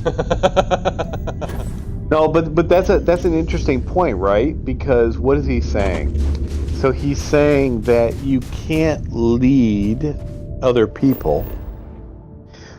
So that means you can't change the direction of consciousness for the group until you have a expanded awareness of what it means to be human, Civilian, or be present in the universe, right? Yeah. transport to unknown vessel. And that's true, though. This is a commercial I mean, that's a valid point. You, about hostiles in the You system. can't be Company's policy. you Us friendlies you know the have old lots of saying, others you back can't out here. make everyone Safe happy. travels, stranger. Well, you can't make everyone happy until you understand what makes everyone happy. And you wouldn't possibly be able to know that until you have perspective outside your own your own perception of the way the world works. Yeah. So again, but then is that true though? Like, is that a cruel trick? Is that a way to inadvertently force humanity, a coded entity of consciousness, What's new? to evolve? Is that part of a program? Is that a form of coercion? Maybe gentle coercion? You know, you have to ask. I mean, these are all questions that in the grand scheme of life, unless you have everybody asking that question, it has no relevance. And so the individual who asks that question is wearing a cloth diaper, sitting in a cave, starving himself for 30 days and meditating. But not everybody's going to do that, are they? Yeah. So the guy who decides to go do it and then comes down from the mountain and says, "Eureka, I found the meaning of life. Follow me."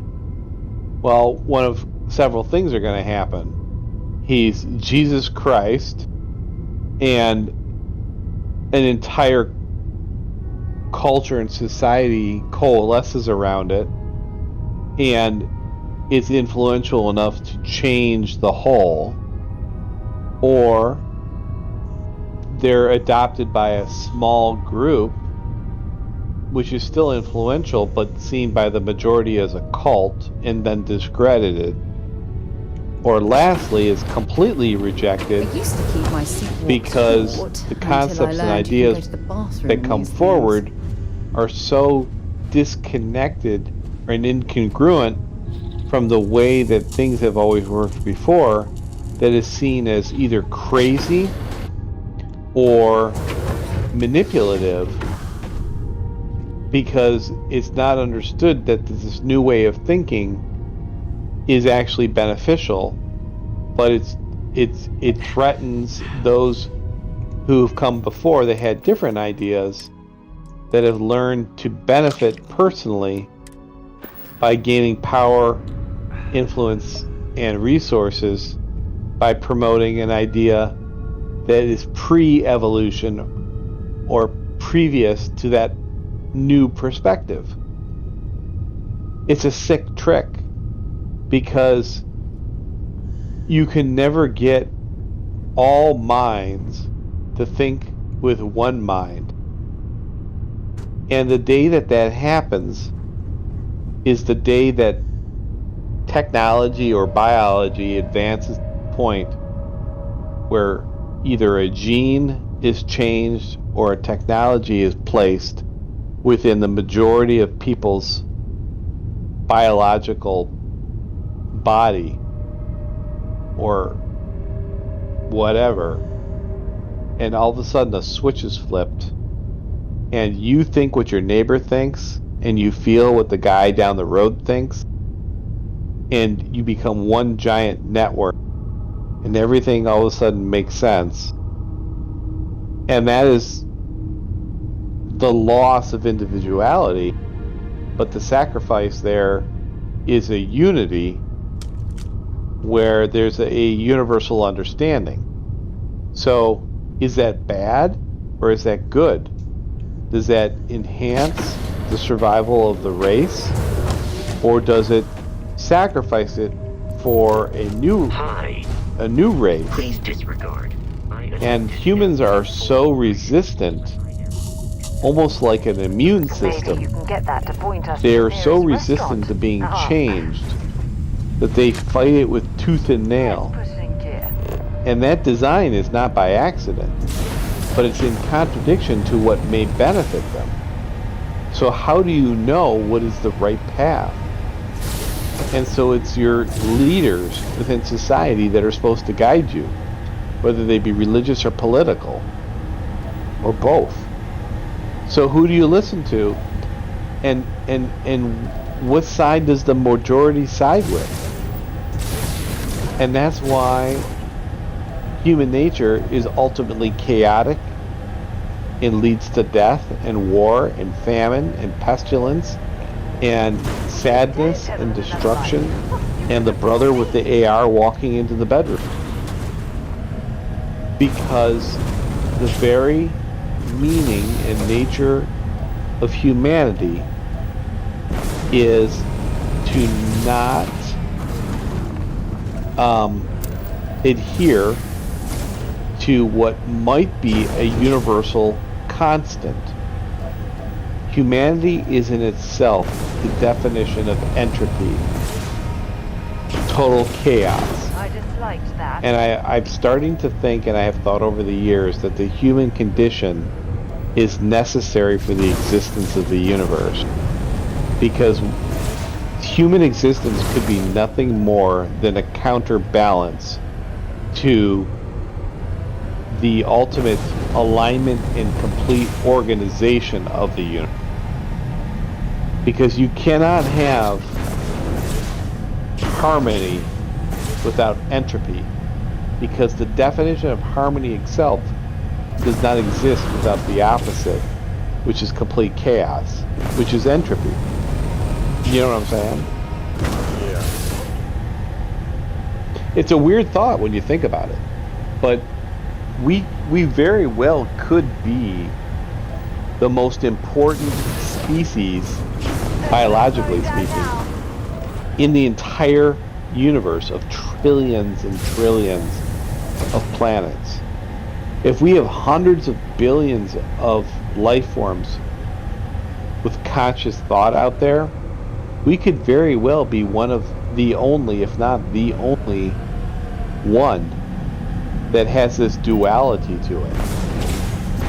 And for all we know, whoever or whatever created the known universe created us as a safety mechanism, as a stopgap, to keep reality fixated in such a way that the universe doesn't cease to exist, because we are capable of literally incorporating all the different facets of intellectuality into one being.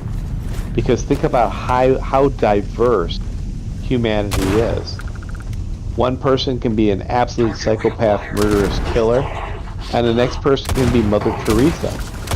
And then you can have everything in between within one culture.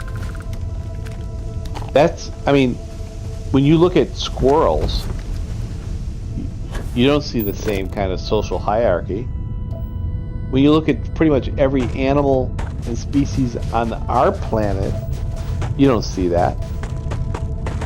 So how is it that every other life form that we know of has a template for an existence, yet our template is constantly being redefined by our actions, and our actions are being redefined by our consciousness, and our consciousness is constantly being challenged by what we believe the actual definition of what it means to be self-aware actually is. It's absolutely crazy.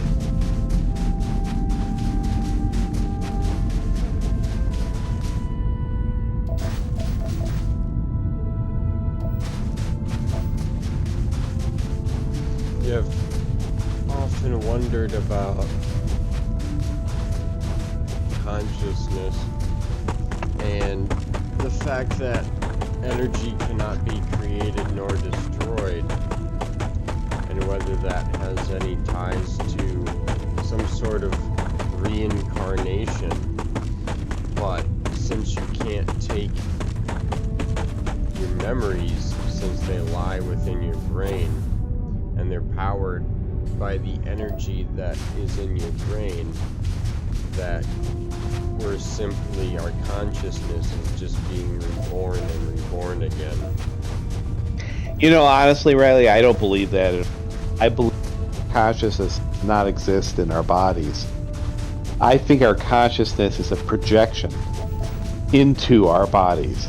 It would be no different than logging into a video game, have an avatar, and we interact in an MMO or World of Warcraft or whatever you want to say.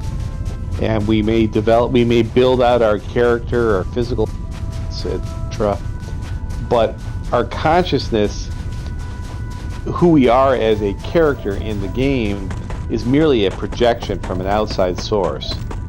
And I think that as far as the universe is concerned, our consciousness is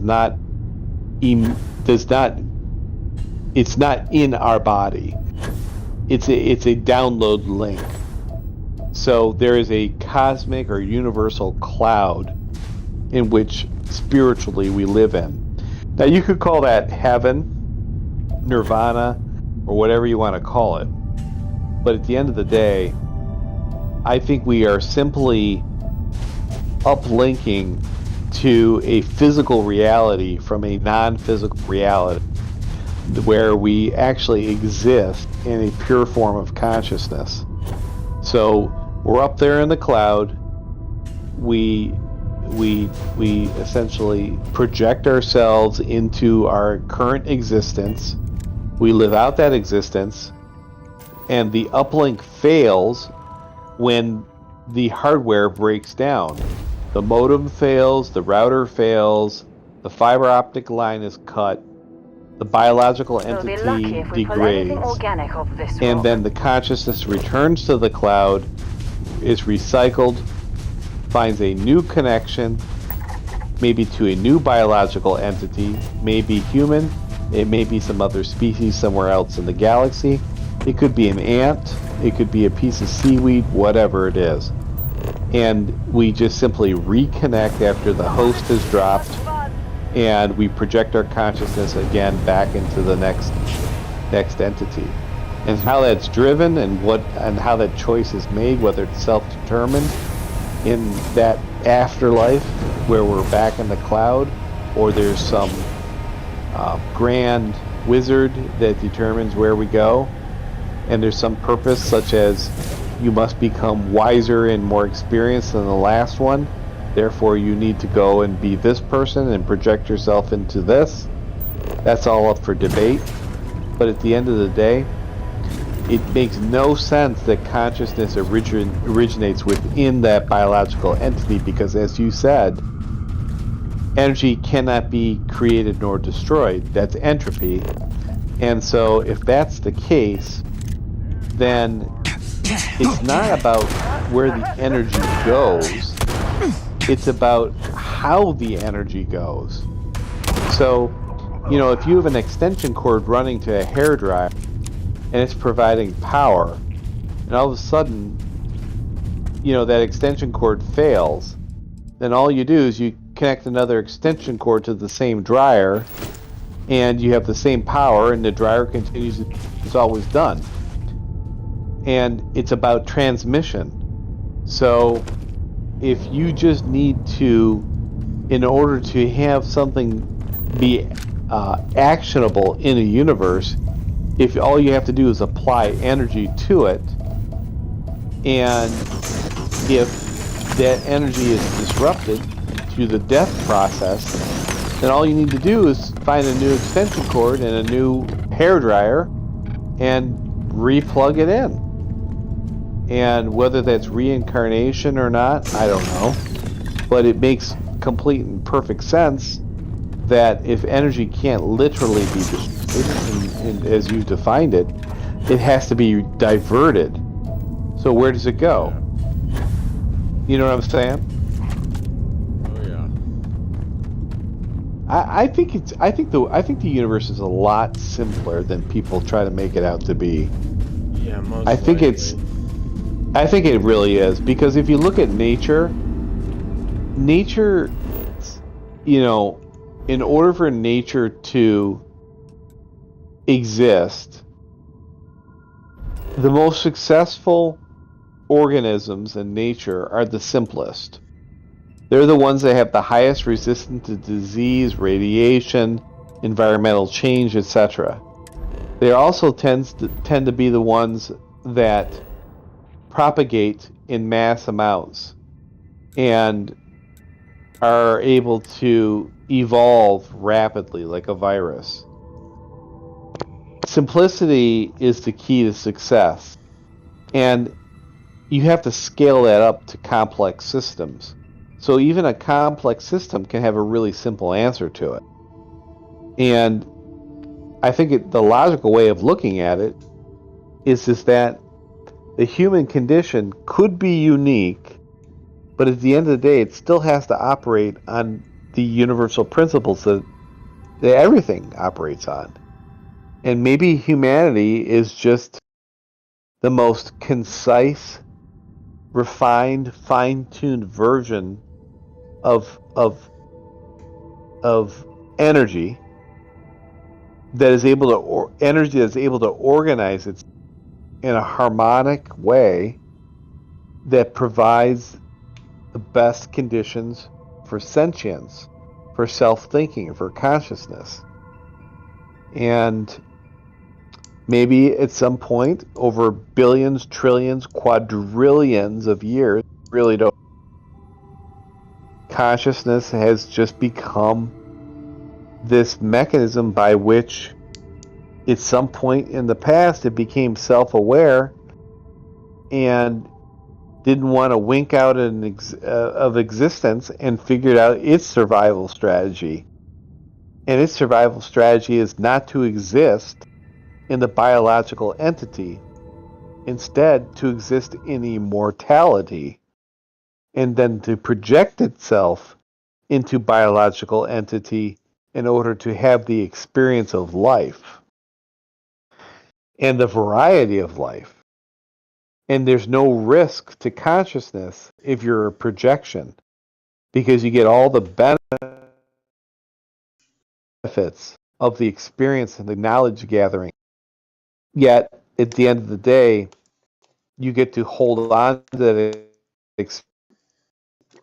experience in a spiritual way for eternity and get to continually do do-overs and reevaluations and maybe try things that you haven't been able to try in previous existences, because your consciousness just lives on into perpetuity, and the way that you build upon it is by reshuffling the deck and playing the game in an infinite number of ways for an infinite period of time. Do you know what I mean? Yeah. Alright, I'll be right back. I gotta go pee. Domi. Yep. Hello.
Yeah, Worst dude. most watched podcast ever in history. Most fucking definitely. And to do this, what is fucking left? Like 10 days? Yep. To do this 10 days before that? Oh my god. Unbelievable. I can't wait to listen to it. Trump, I guess they brought up environmental policies, and Trump's talking about, or Rogan's talking about how offshore wind farms out in the ocean, because when those big blades spin, they create ultrasonic frequencies that get the vibration of the blades moving through the air create sound waves that travel through the mast of the windmill into the whatever it's anchored into. And ultrasonic or ultra low frequencies have been known to make animals and people crazy. And Trump says, I want to be a whale psychiatrist. So what he's saying is, the whales in the ocean are going fucking psycho because of all the windmills sending ultra low frequency noise into the sea bottom. And I'm looking at this tweet right now. Trump discusses offshore windmills with Joe Rogan. I want to be a whale psychiatrist. Offshore windmills and how they affect whales. It's so funny. Like, dude, he's a fucking comedian who's not a comedian. He's so fucking funny. But he uses his comedic side to actually get out actual points. Oh yeah. Which is... How can I be of service, Captain?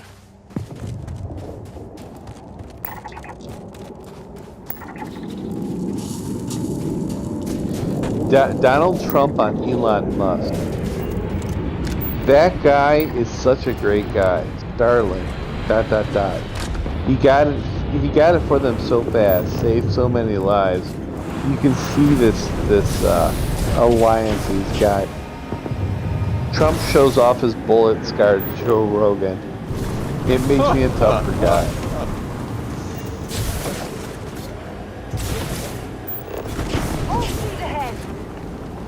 It's some funny shit. I'm looking at all the excerpts. Keep scanning. I'm sure there's something nearby.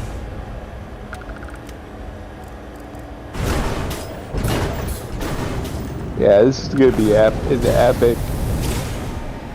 Now, apparently Kamala Harris was invited to come on the podcast, but she turned it down. Yep, that's probably the biggest fucking mistake they'll make. I can't even say she'll make because she's not even making the fucking decision. I thought about this earlier though, Riley. The thing is that it's not a mistake. The thing is that her going on Joe Rogan could only hurt her, not help her. Oh, the reality of he's just gonna grill her. Yeah. Well, the thing is that she doesn't know how to be authentic. Because there isn't one time since she has decided to take up the mantle to be the president. There's not one interview, there's not one view, The View, or podcast, or she has failed to come across as convincingly authentic and able to answer questions that make it sound like it's her own.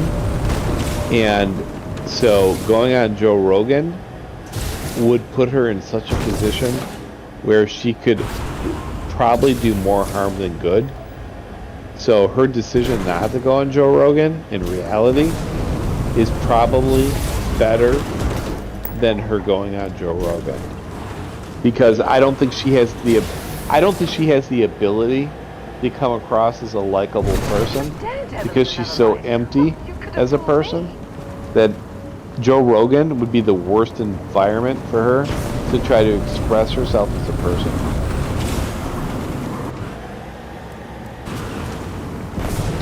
Yeah, no, that's... Yep, yeah, now I wish she would have... Oh, it would have been great. Oh my god, I wish I would have listened to all of it. Oh my god.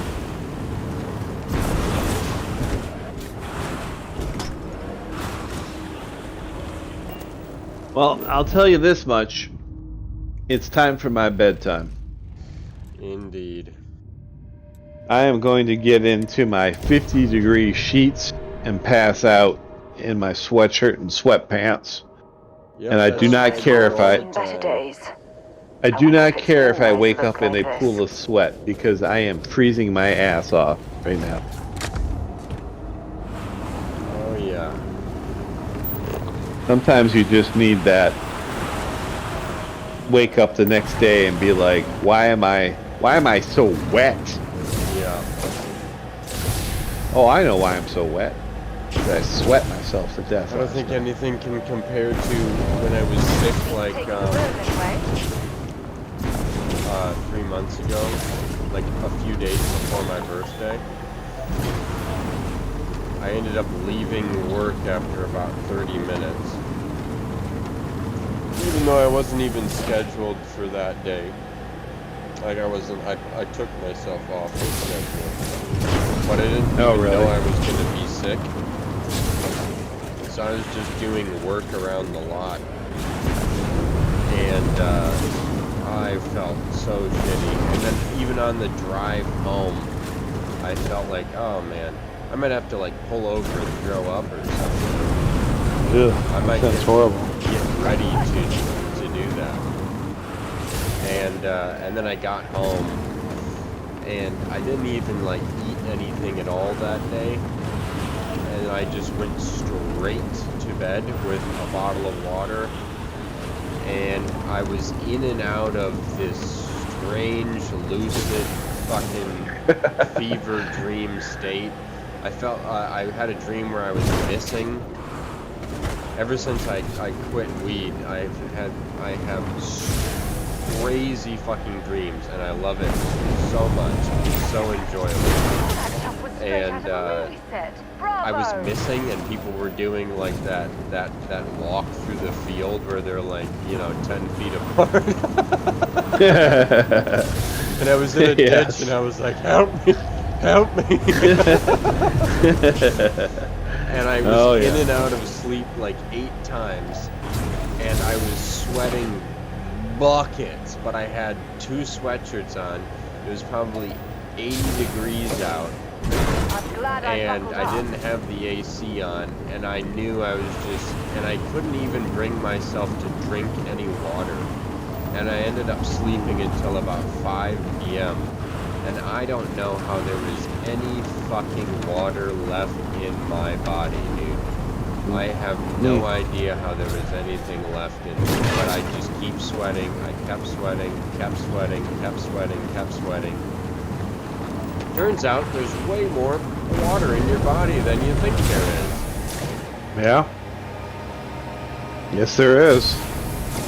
It's quite a bit. It's amazing how much water you can lose before. But that's why it takes 3 days to die. Yeah. But you can actually lose quite a bit of water before you actually retire to the afterworld. Alright, my man. I'm off to sleep. Are you going to be on tomorrow? Oh, yeah. Alright. That sounds good. I'll probably hop on around the same time. Alrighty. Alright, have a good night. Indeed, you too. Alright, bye-bye. Bye.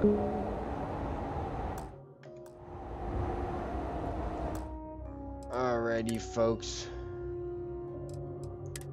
Thanks for everyone who came in tonight. I can't believe that Donald Trump went on Joe Rogan.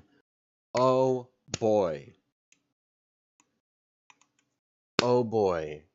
I'd be lying if I if I said I wasn't gonna fucking boot that shit up right after this. But I definitely am going to do that. Alrighty, folks. This fucking Discord sound. They have a little Halloween twist to it. Alrighty, folks, we'll be back here tomorrow. Make sure to like the stream if you haven't already. We'll be back here tomorrow at 8:30 Pacific, 9:30 Eastern. No, sorry, 6:30 Pacific, 9:30 Eastern, 8:30 Central. There you go. I got all the time zones down.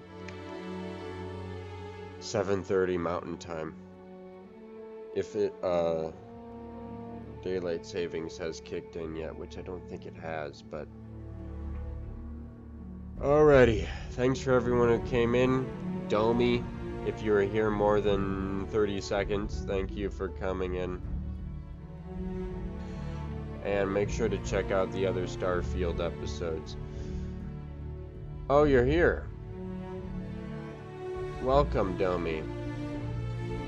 Thank you for the stream. No problem, dude. There's eight other episodes to watch. So, I'm always with you.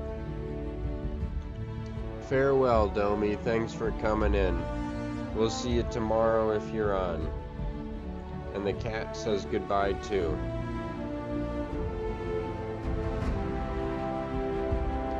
Alrighty, farewell. See you guys tomorrow.